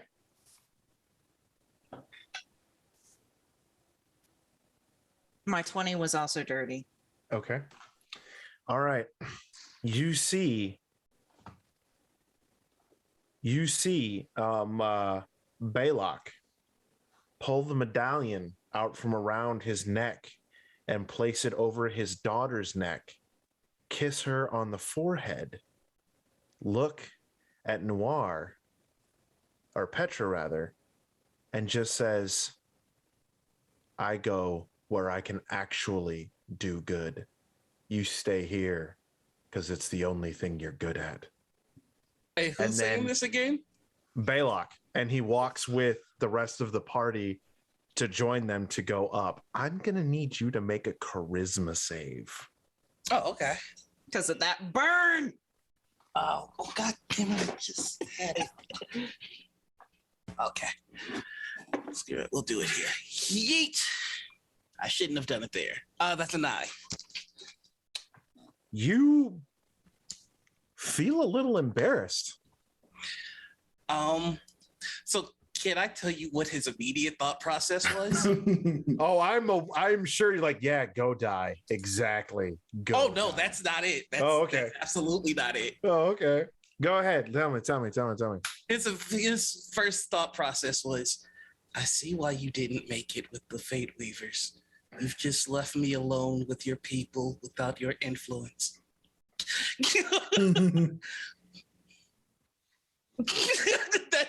I'm sorry, that's immediately where his mind went. Okay, so do you say that?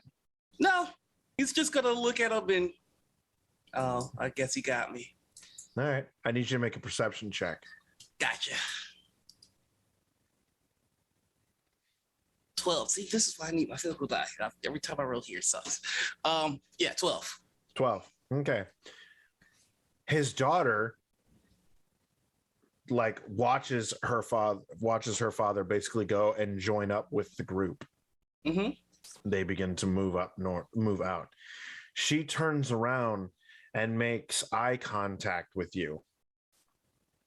And her eyes suddenly flood black. And then she goes about moving people around, getting them inside, bringing them inside. Arcana check for sure. Arcana check on that for sure. Go ahead. I don't learn. That's an 8. I don't learn. All you know is that is an immense amount of power that is probably locked within that body. Oh, okay.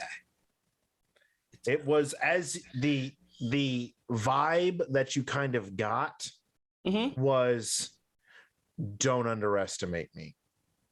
Cool.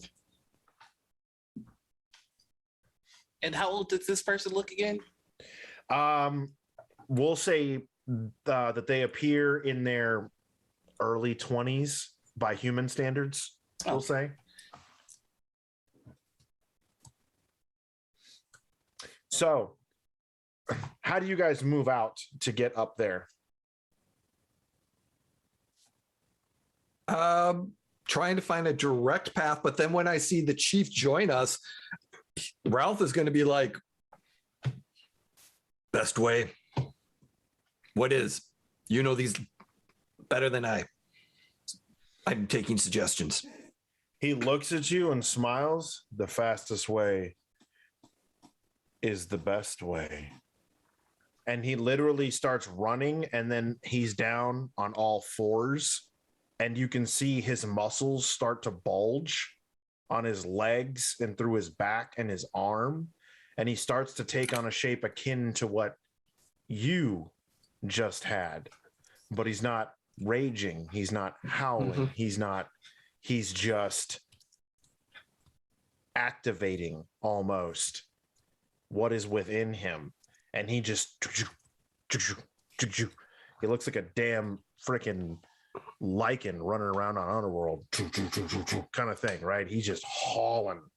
And Ralph is just thinking to himself, yes, that is what Ralph wants, thinking to himself. And he's just going to, he's not going to transform. He's just going to run. And hopefully everyone follows. All right. Einor's going to try to whistle and call the horse over as he sees this. And he's like, Make an animal handling check. Oh, yeah, we got horses. I know, right? No. Just he's just like, Come on, Betty. it's an 11. It's not your horse, but it's one of the horses. It's a horse. That's all I care about. I will hop onto that horse and start to That's follow. just like good idea, and she's gonna try and do the same. Make that animal handling check. Check. Oh gosh, where is it? There Dirty it is. 20. 20. Dirty All right. 20 again. All right.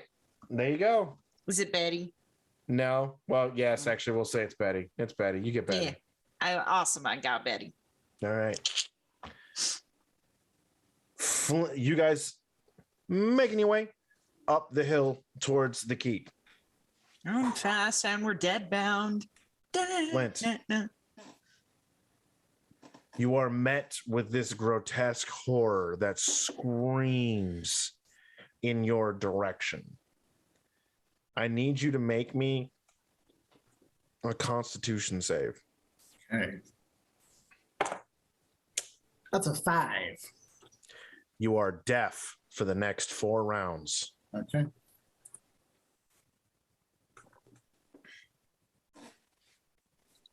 As your ears just begin ringing and ringing, that, you know, that high pitched meep noise that your ears make when like the tinnitus is going crazy inside your head. What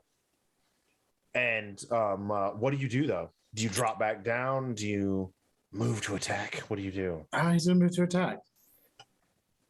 This thing hit me first, so Initiative. all right. 11. Lucky for you, this thing rolled a 1 on the die. Hmm. All right, so you have initiative. What is it you wish to do? Hey. I need to flip over. As a matter of fact, actually, how we'll do this is because we have multiple things going on at once, right? Mhm. Everybody roll initiative, and then we will use that as our guide for interaction purposes, so nobody gets skipped over or anything along those lines. So, Flint, what was your initiative? It was 11. 11. Okay.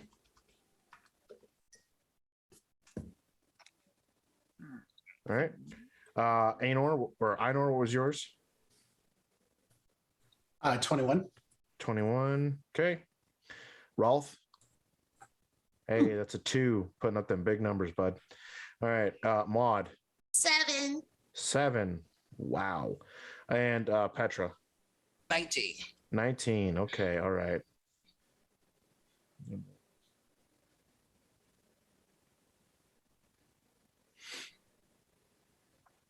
All right. Okay. So that was a big number you got there, bud. All right. Here. All right.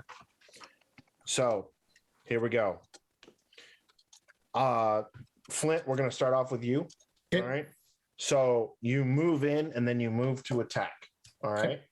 So you're basically going to get this one bonus round of where it's you versus this thing before everybody else is going to get incorporated into the kind of our makeshift combat, not combat initiative here.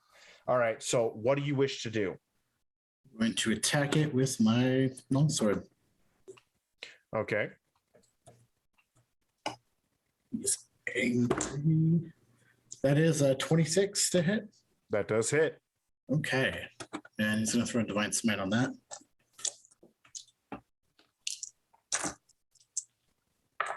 All right. For 12 points of magical slashing and 5 points of radiant damage. 12 and 5. Yeah. Okay. All right. So hang on. Let me get this. There we go. All right. So you did 12 of regular Mm-hmm. and 5 because it's weak against radiant. So it's 10 on the radiant. All right. So you slash at this thing, right? And it holds up its arm to block. You still make a solid cut into it. And it lets out another scream. But you're not quite as affected by it this go around because you still got tinnitus from the last time that you were friggin' dealing with this thing. It moves to make an attack against you.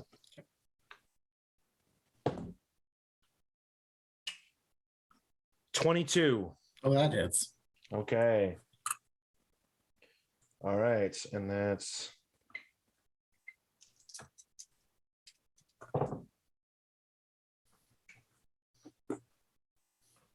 that is 10 points of bashing damage as it connects with you and knocks you back.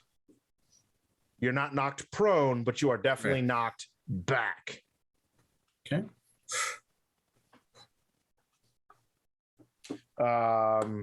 Reaction, if at all. Let's see. I don't think I have one. Nope. No reaction. Okay. All right. Going all the way to the top. Einor.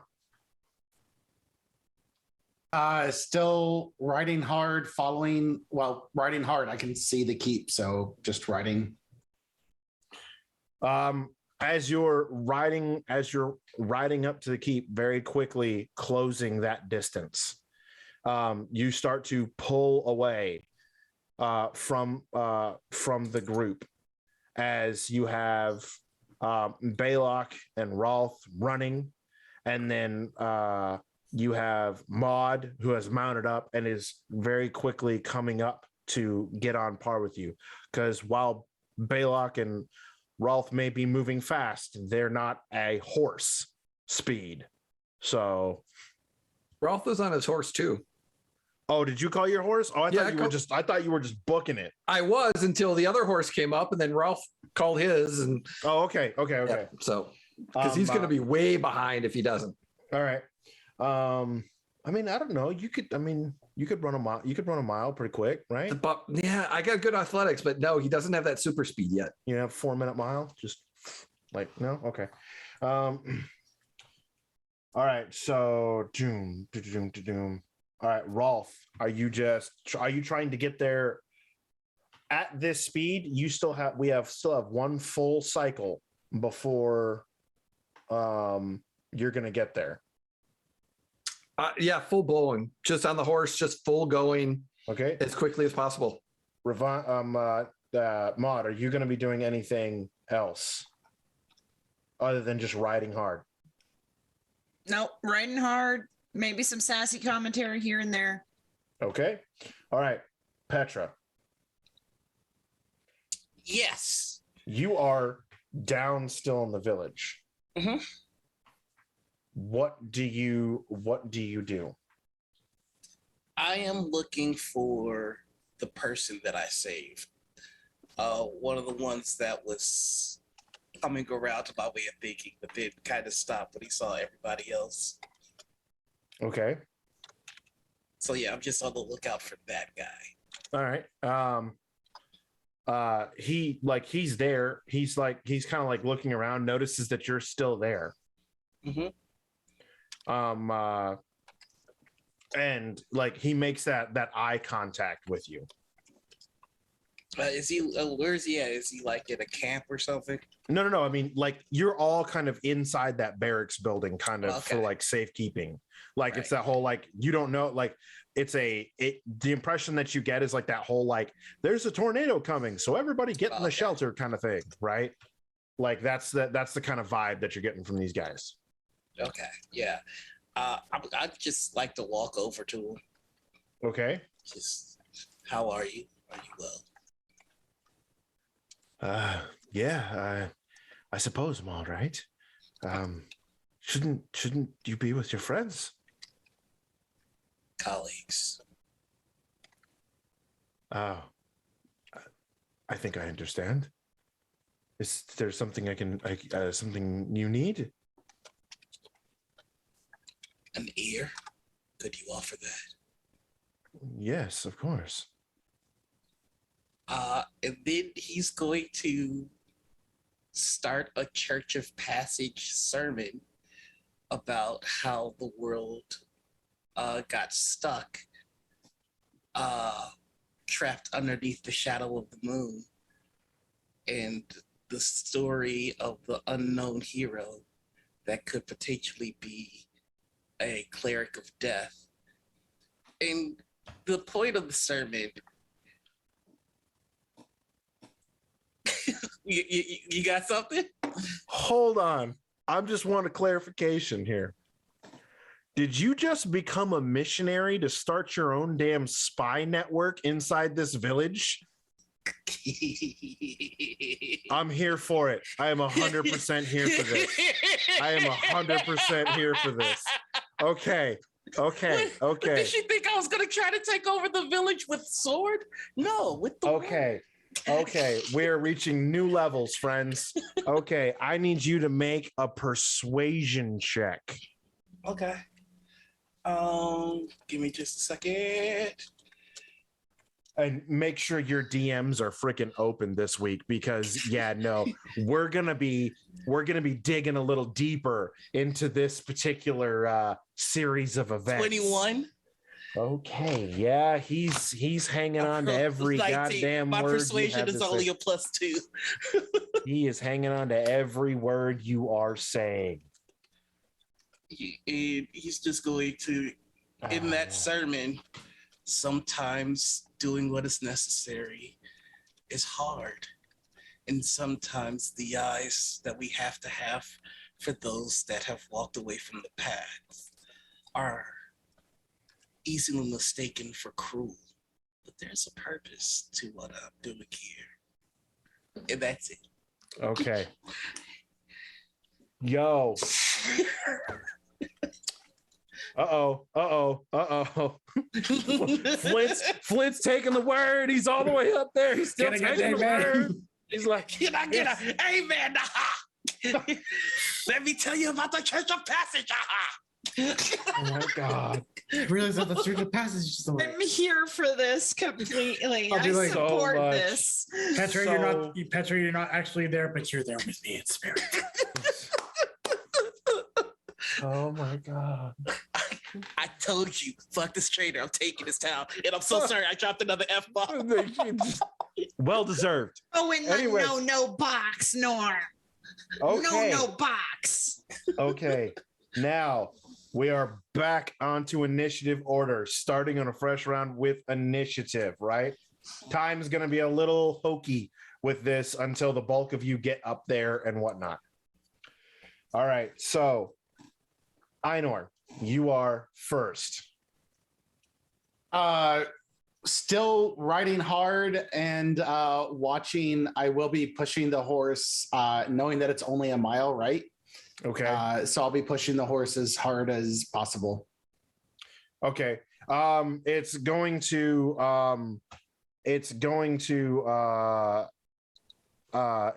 get you there. You'll be able to get to the base of it, of the keep, probably by the end of the round. Okay.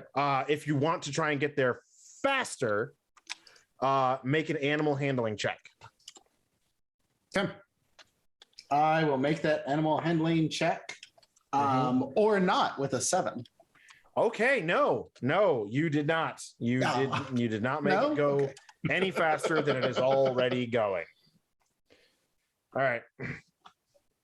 Next, Petra, you are technically next. What? Okay. No, Yeah. I mean, because we're going down the initiative order now for activation purposes. Oh, I'm cool with this. All right. They did just get out of, a pretty tough battle. Yeah. So as I'm continuing my sermon, I would like to start healing the wounded. Okay. No one's going to be resisting said healing. So how many people do you wish to heal? Because I will make you spend slots for this. Oh, I'm absolutely going to. I'll heal. How many people look grievously injured? Like, just a couple left that are probably like super hurt. I'm gonna go to the worst ones, and then Okay. I'm gonna give them a healing word. All right. So that guy's gonna heal almost max 6. Okay. The second most grievously wounded is going to get another 6, and then the third I'm just gonna heal with my ASMR, a healing hand, so he gets 3. Okay. Cool beans. As And you're the whole- going about, as you're going about healing, you notice that many people are kind of looking at you with like awe and kind of amazement. Like that you're just like healing and healing and healing kind of deal. They're very, wow, okay. So maybe he really is here to help us kind of, you know, I wouldn't say you've won the crowd over, so to speak, but you're working your way there. We're working on it. All right. Next is Flint. All right. He's going to move back in and attack. Okay. Another 26 Okay. for. Sorry, does it give me? 13 points of magical slashing damage. 13. Okay.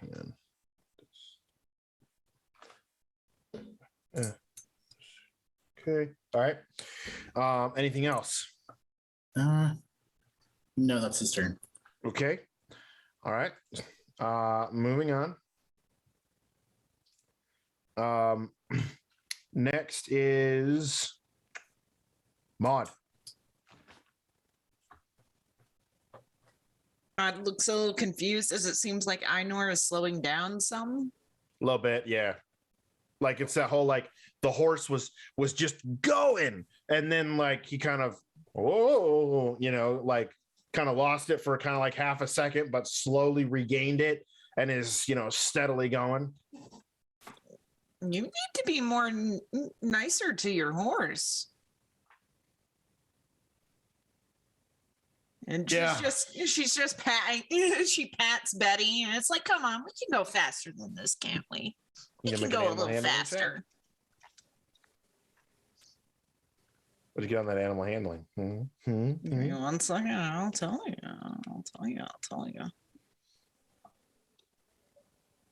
That's a 15.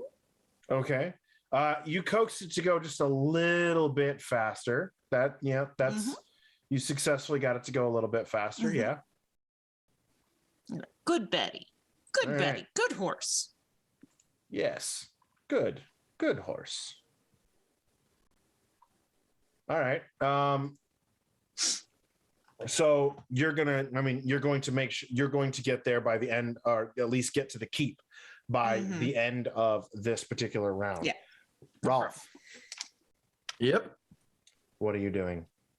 Getting to the keep. You going to make an animal handling check to try and... Yeah. We're gonna full board 18. That'll do it. That will 100% get you up there by the end of the round. All righty. As you coax that little bit of extra speed, out of it. And you see, surprisingly enough, Baylock is not having a problem keeping up. Figured as much.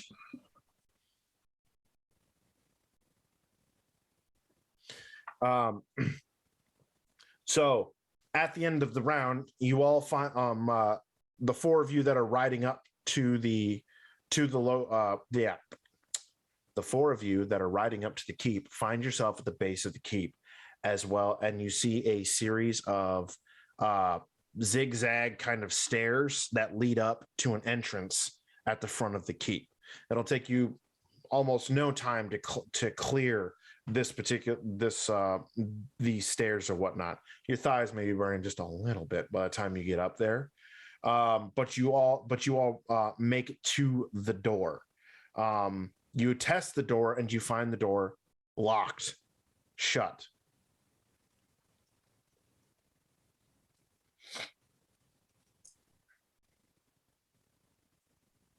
Who can open it?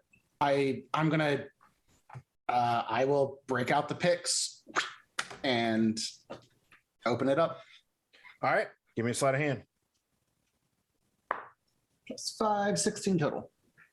All right, you pop it and the lock. You see the lock. You hear the locking mechanism click over, and the door is just kind of, and you're met with these double doors swinging inward, and a long hall that you see going into the side of this mountain. You obviously notice that the keep itself, the keep tower, is still a ways above you. So you're noticing that this is like the lower entrance or whatever into this particular keep. I look over at Baylock and go, is it faster to go through or just climb up the side? As Einor's like trying to dreading the idea of climbing, but is it faster? He looks at you and just is like, this is the only entrance I know. Okay. Einor's happy that he brought up climbing. Yeah. And it was shot he's like, nope, I'll agree. I don't want to climb. So let's do this. All right, then. All right. So we continue. You continue moving on. Or you all continue to move inside. Next, Petra, what are you doing? At this point, the sermon's still going. Does there seem to be anyone that's buying in other than the initial guy? That's biting? A couple people have come over. Yeah, a couple people have come over to listen to what you have to say. But you're not 100% sure if they're listening in the capacity of, they're really believing what you're selling, or if it's hey, the stranger's telling a funny story. Let's go listen to the funny story kind of thing. Good. I kind of like that position, and he's going to go. In following this course, my life has led me to the exact places I'm meant to be when I'm meant to be there. And by following this path, I've been blessed with things that you can only imagine. And he's going to drop the sword and say, I've been blessed with a gift that is mine and only mine as a reward for following this path. And if you have a moment of doubt, if you have even the inkling of doubt, hand me my sword. And I'll stop speaking. One of the slightly older individuals is like, I've heard enough of this weaver's tale of weaving nonsense. We listen to Baylock. See, it's just a sick.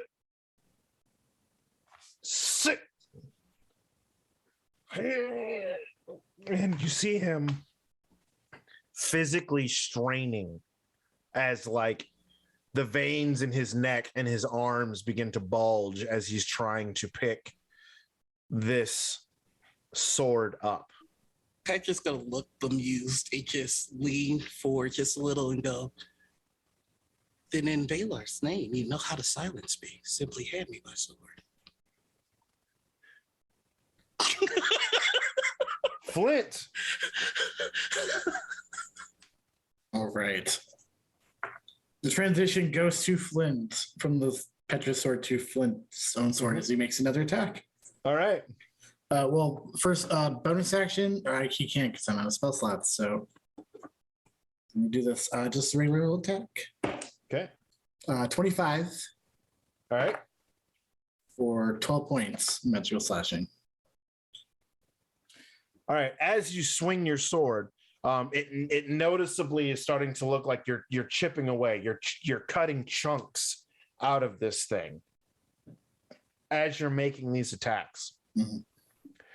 It is wounded, but it is not out of this fight yet.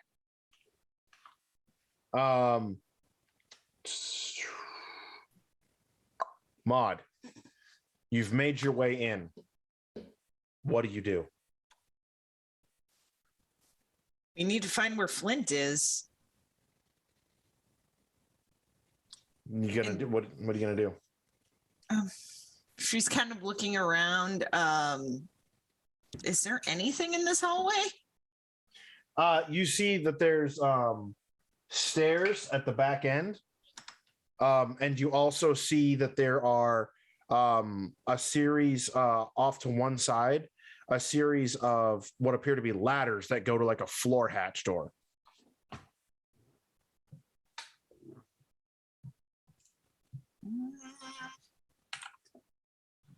She is going to try and make her way to the ladders. Okay. That sounds. Make a perception check. Yeah. She is trying to be cautious because this is a creepy place, but her friend is in danger. That's a 7 on that perception check. You're like, oh look, this goes up.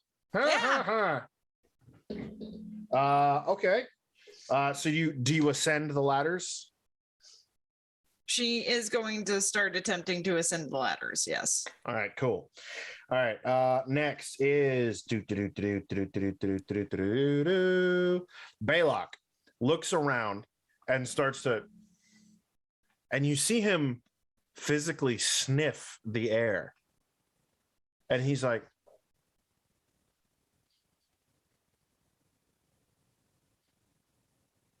he goes, your paladin wears steel, yes? Yes. The girl has the right idea. Up that. And he points up the ladder, right? To where you guys can start to move up the ladder. Rolf, what do you do?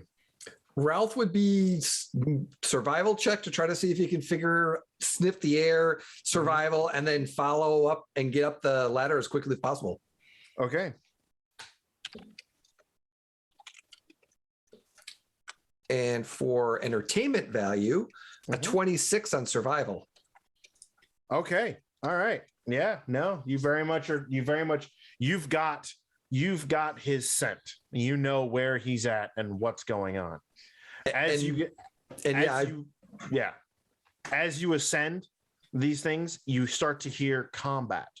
You start to hear clashing of metal hitting stone, something big moving around, and you hear these random screams.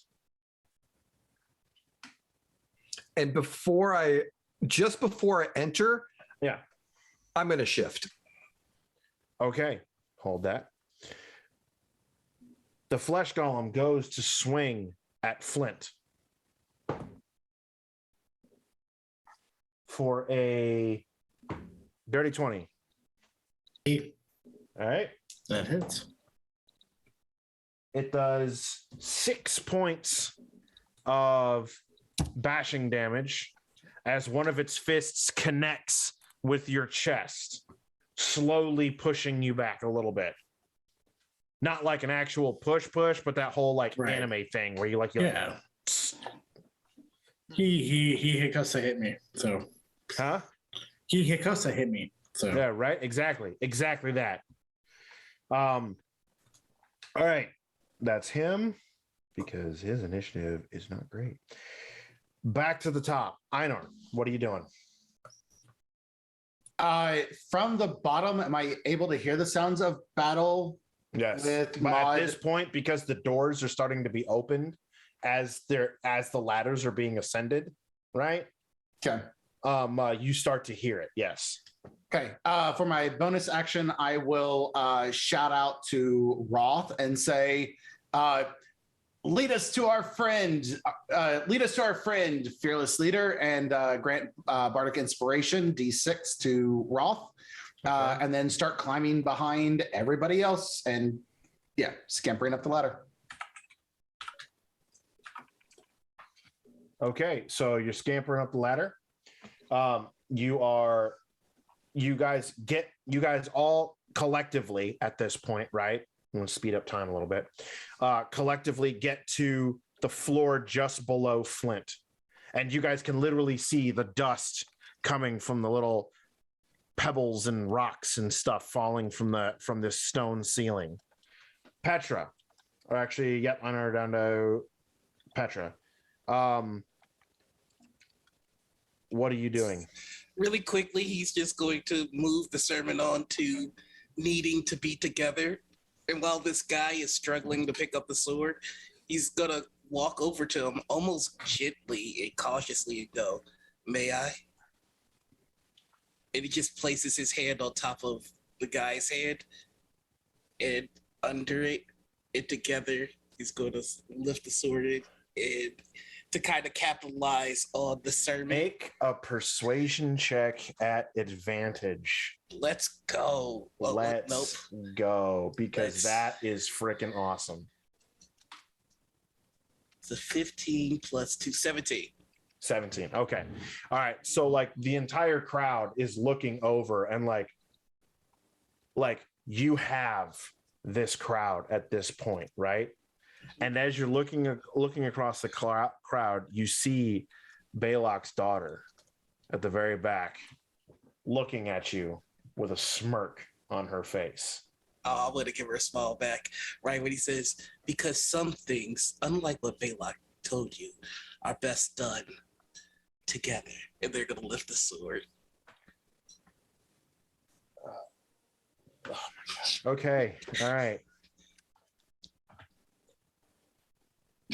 All right. Flint, what are you doing? I'm going to attack once more. Clickety clackety. Make that attacking. Clickety clackety. That is a dirty 20. Yeah, that will definitely hit. For another 13, magical slashing. How much? 13. Okay, 13. All right. Next is Maud. We are continuing up because we need to find our friend. And so you come up the next one and pop the door open, right? You know, because the clothy's leading the pack. Yeah. Always a solid choice. Let the wizard lead the party. And you pop up and you see Flint bruised, broken, bleeding, but putting up a good fight. His armor's slightly dented, and this horror of a thing is standing before him.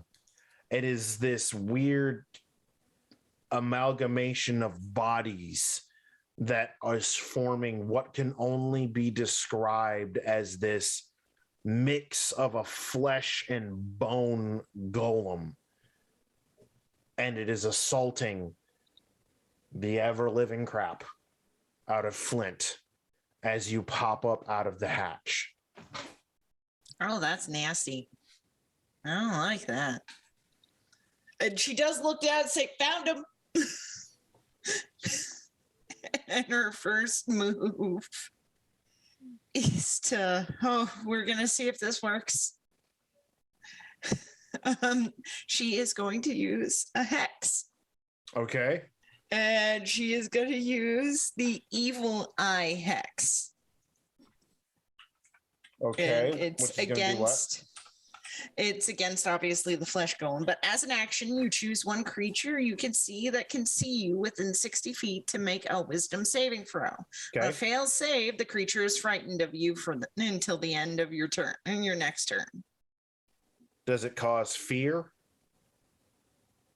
It's frightened, so it's more. It causes fear, or does it just cause disadvantage on attacks?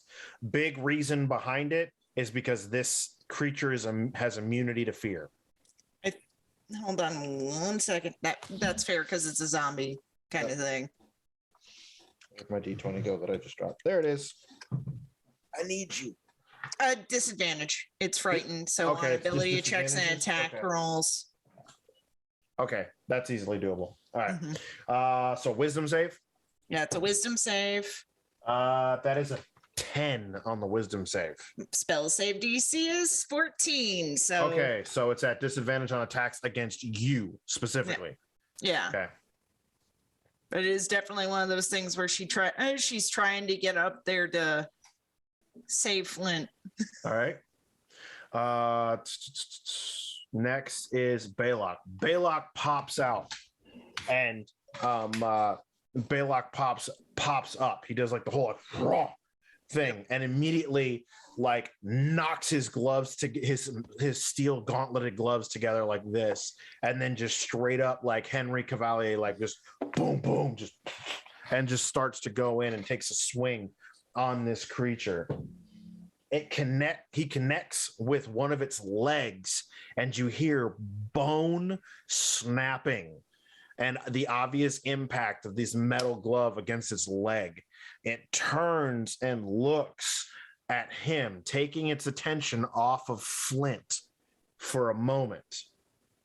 Rolf. So Ralph's getting up. As soon as he gets up, he just bells out this rageful howl, a growl, runs, and one of the things you have not seen yet, he pulls the battle axe out. Ooh. And just runs towards it. And if I can, leap and just connect with this battle axe. Roll that beautiful beam footage. This will be reckless. Oh, okay. Make it happen, Captain. You can do it, Rolf. Rolf. Oh, that is... I am going to use that D6 because that was not a good roll. Anybody else getting Rain of Fire vibes right now? It was a 15, but it's now turned into a 19 with the inspiration. Okay, that does connect. So 19. So I am looking at... unfortunately, it's only going to be 11 points of magical slashing damage. Okay. All right. You slash at it. It reels back a bit, right? And it's like lets out this blood-curdling scream. I need everybody to make Constitution checks. Do I still got to do it? Or do I still have to tonight? No. It's only been 4 rounds. Yeah, you're still under the effects. This Okay. is your last turn that you're under that effect, though. Okay.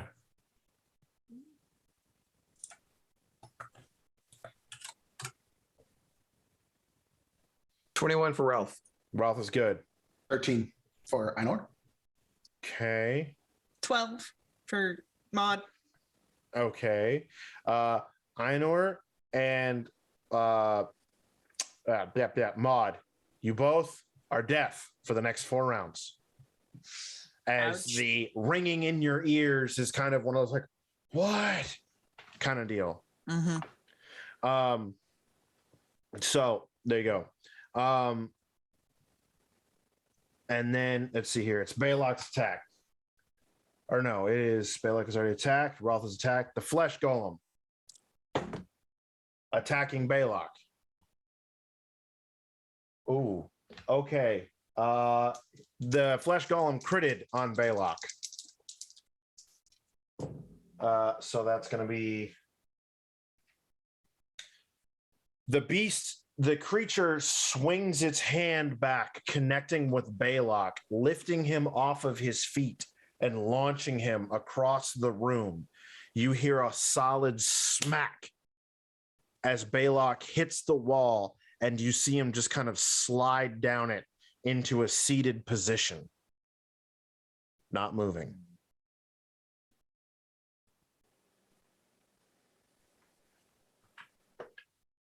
Einor.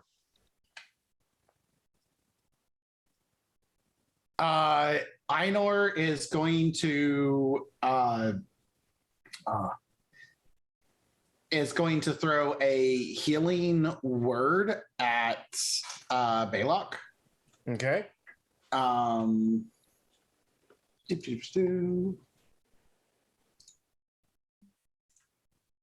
That is going to be 5 points of healing to him, assuming he can be healed. Otherwise, the spell just does nothing, but I don't lose the slot. 5 to him, and then I'll bring my I bring my fingers up, and I start to kind of pull in towards the golem. Yeah. And I start casting Vicious Mockery. Okay. So he will need to make a Wisdom saving throw, DC 13, as I start to whisper, "Your parts have all failed. You will let us by." He fails. Okay. He takes 1d4 points of damage and has disadvantage on his next attack. 1 psychic damage. Ooh. Solid hit. All right. Petra, what do you do? It's just more of the same. I think this time he's gonna take the sword from that gentleman, and sheathe it, and go, I think I've troubled you all enough for now, so I will give you a reprieve. But if you would like to hear more of my preaching, if you would like to hear more of the way of passage, I would be more than honored to enlighten you. Make a persuasion check. Oh boy. All right, here we go. Eat. You are at advantage. Oh, okay, that's much better because that was a 12. Not much better. It's a 16. You hear several people within the crowd be like, "No, tell us more. We want to know more. What is this? Have the gods returned? Are you saying that the gods are once again among us?" I look back to the crowd and eyes on Baylock's daughter. I'm just gonna give the biggest smile and go, "No, but we believe there's a way." And we're going to cut back over to Flint. What are you doing? Well, seeing his companions, who we told to stay away, are there. But he also knows it's a task at hand, so he's going to...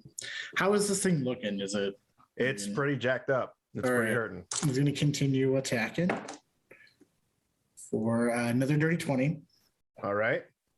And that is 10 points of magical slashing. How do you want to do this? Ooh.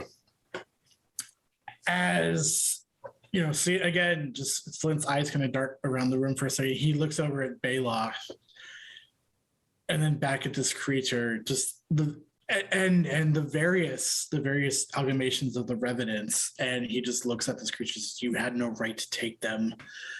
And he brings his sword down at the right between the eyes as it just kind of looks and slices it right there. Okay. So as your sword comes down, the skulls split and divide. And it's almost as if the bodies start to fall apart, one after another, no longer bound to one another as they once were, becoming individual corpses unto themselves. And as you all are watching this construct of flesh and sinew fall apart, you see a form standing behind in a tattered white gown and a white veil.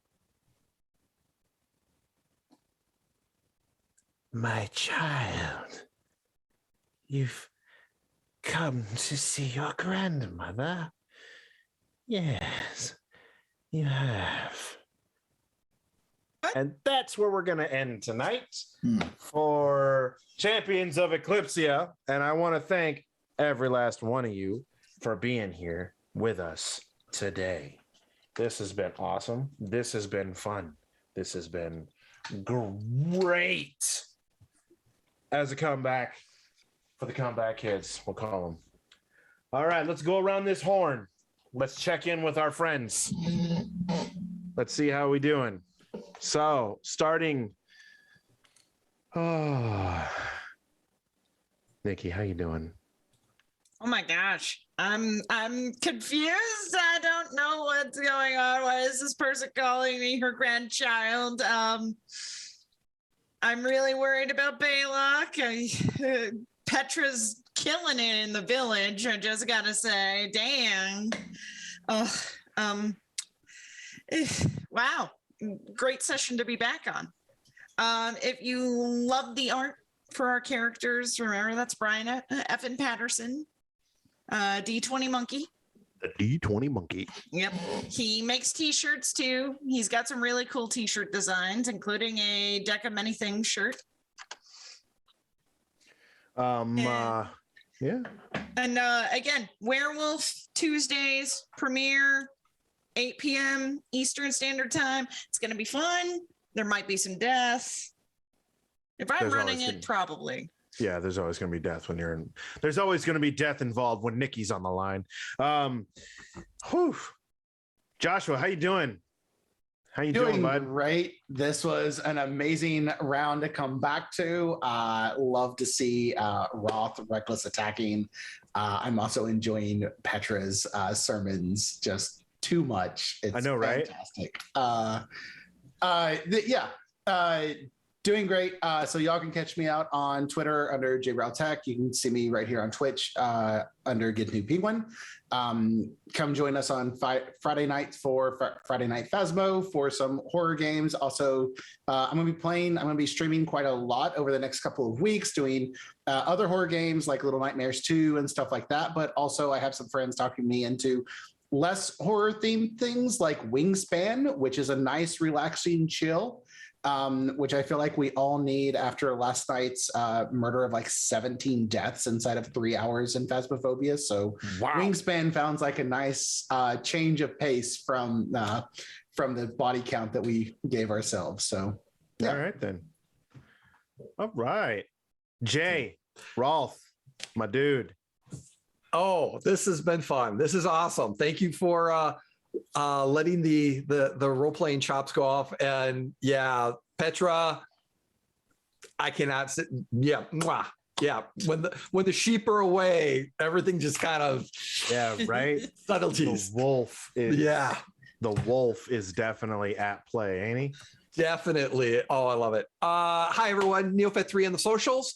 You can find me tomorrow on Miniature Ranger Domain, our season finale of season 2 for Shadowboard Adventures. We will be running at 3:30 on MTD. Catch me there. Also, it's a little Shadowboard Adventure Star Wars, all in various locations throughout the year, conventions and charities.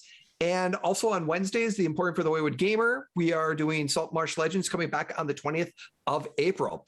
Other than that, I will see you back here next Saturday. Right. Al, buddy, how you doing? How's it going? Pretty good. Yeah? Yeah. Do we split the party and not feel bad on our conscience? No, not at all. Oh, okay. Well, that's fair. All right. The whole thing about don't split the party, it's an overrated role, but that's fair. That's fair. No, but yeah, that was a blast. I'm LS Rights. You can follow me on Twitter, Instagram, all that good stuff. Okay. Mm-hmm. All right. And our resident heel, the man, the myth, the legend, the Seth Rollins of yeah, exactly. The Seth Rollins of the group, who has gone from international spy to organizing the first televangelist cult group to take over a town, all for political gains. The one, the only, the Noir Enigma. How you doing, bud? I'm doing all right. This is all your fault for making the Fate Weavers in the Circle of Passage so cool. this is what I imagined. I'm not gonna lie. I never in a million years, when I was writing up the Secret Society of the Fate Weavers, right, and the Church of Passage, never in a million years did it cross my mind that someone would utilize the Fate Weavers, which are supposed to be canonically for this world kind of good guys. Mm-hmm. As a way to build a larger spy network. I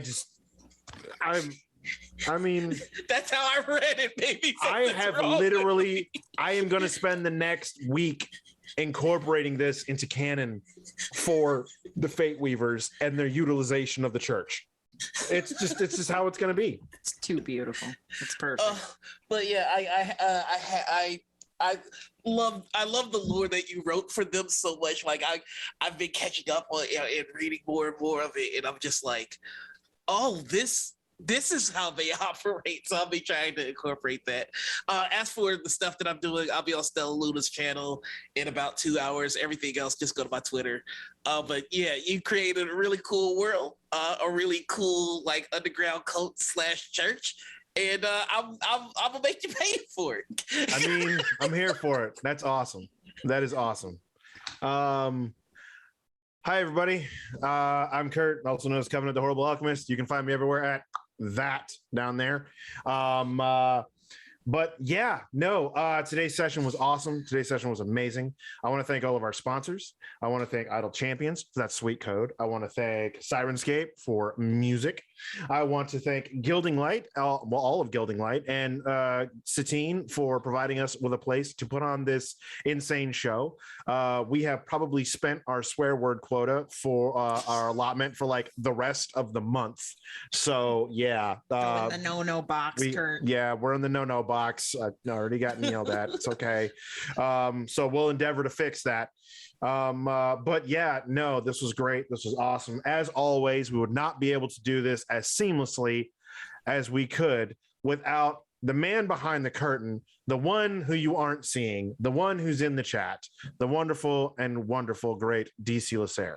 And so I would like everybody to thank our producer, DC. Our Time Lord. Our Yes. Time Lord. Our Time Lord. He reminds us always what time it is. He's a great man. If you're not following him, go follow him. Yes. I tell him to plug himself, but I don't think he gave himself a command on Gilding Light, but he needs to. So there, somewhere over there. But yeah, you can find me next on Tuesday, where I will be probably playing some sort of video game on my own channel. You can watch my Twitter for all those great and wonderful things. And if you're feeling generous and wish to help keep our lights on, we have a donation button here. It helps all this stuff happen. It helps all this stuff continue to work. And it helps us to where we can make newer and better and greater things happen. So if you can, awesome. But that being said, our time is up today, friends. I hope you all have a wonderful Saturday. I hope you all have a great weekend, and we will see you all here next time on Champions of Eclypsia. See you later, friends. Bye. Bye. Bye-bye.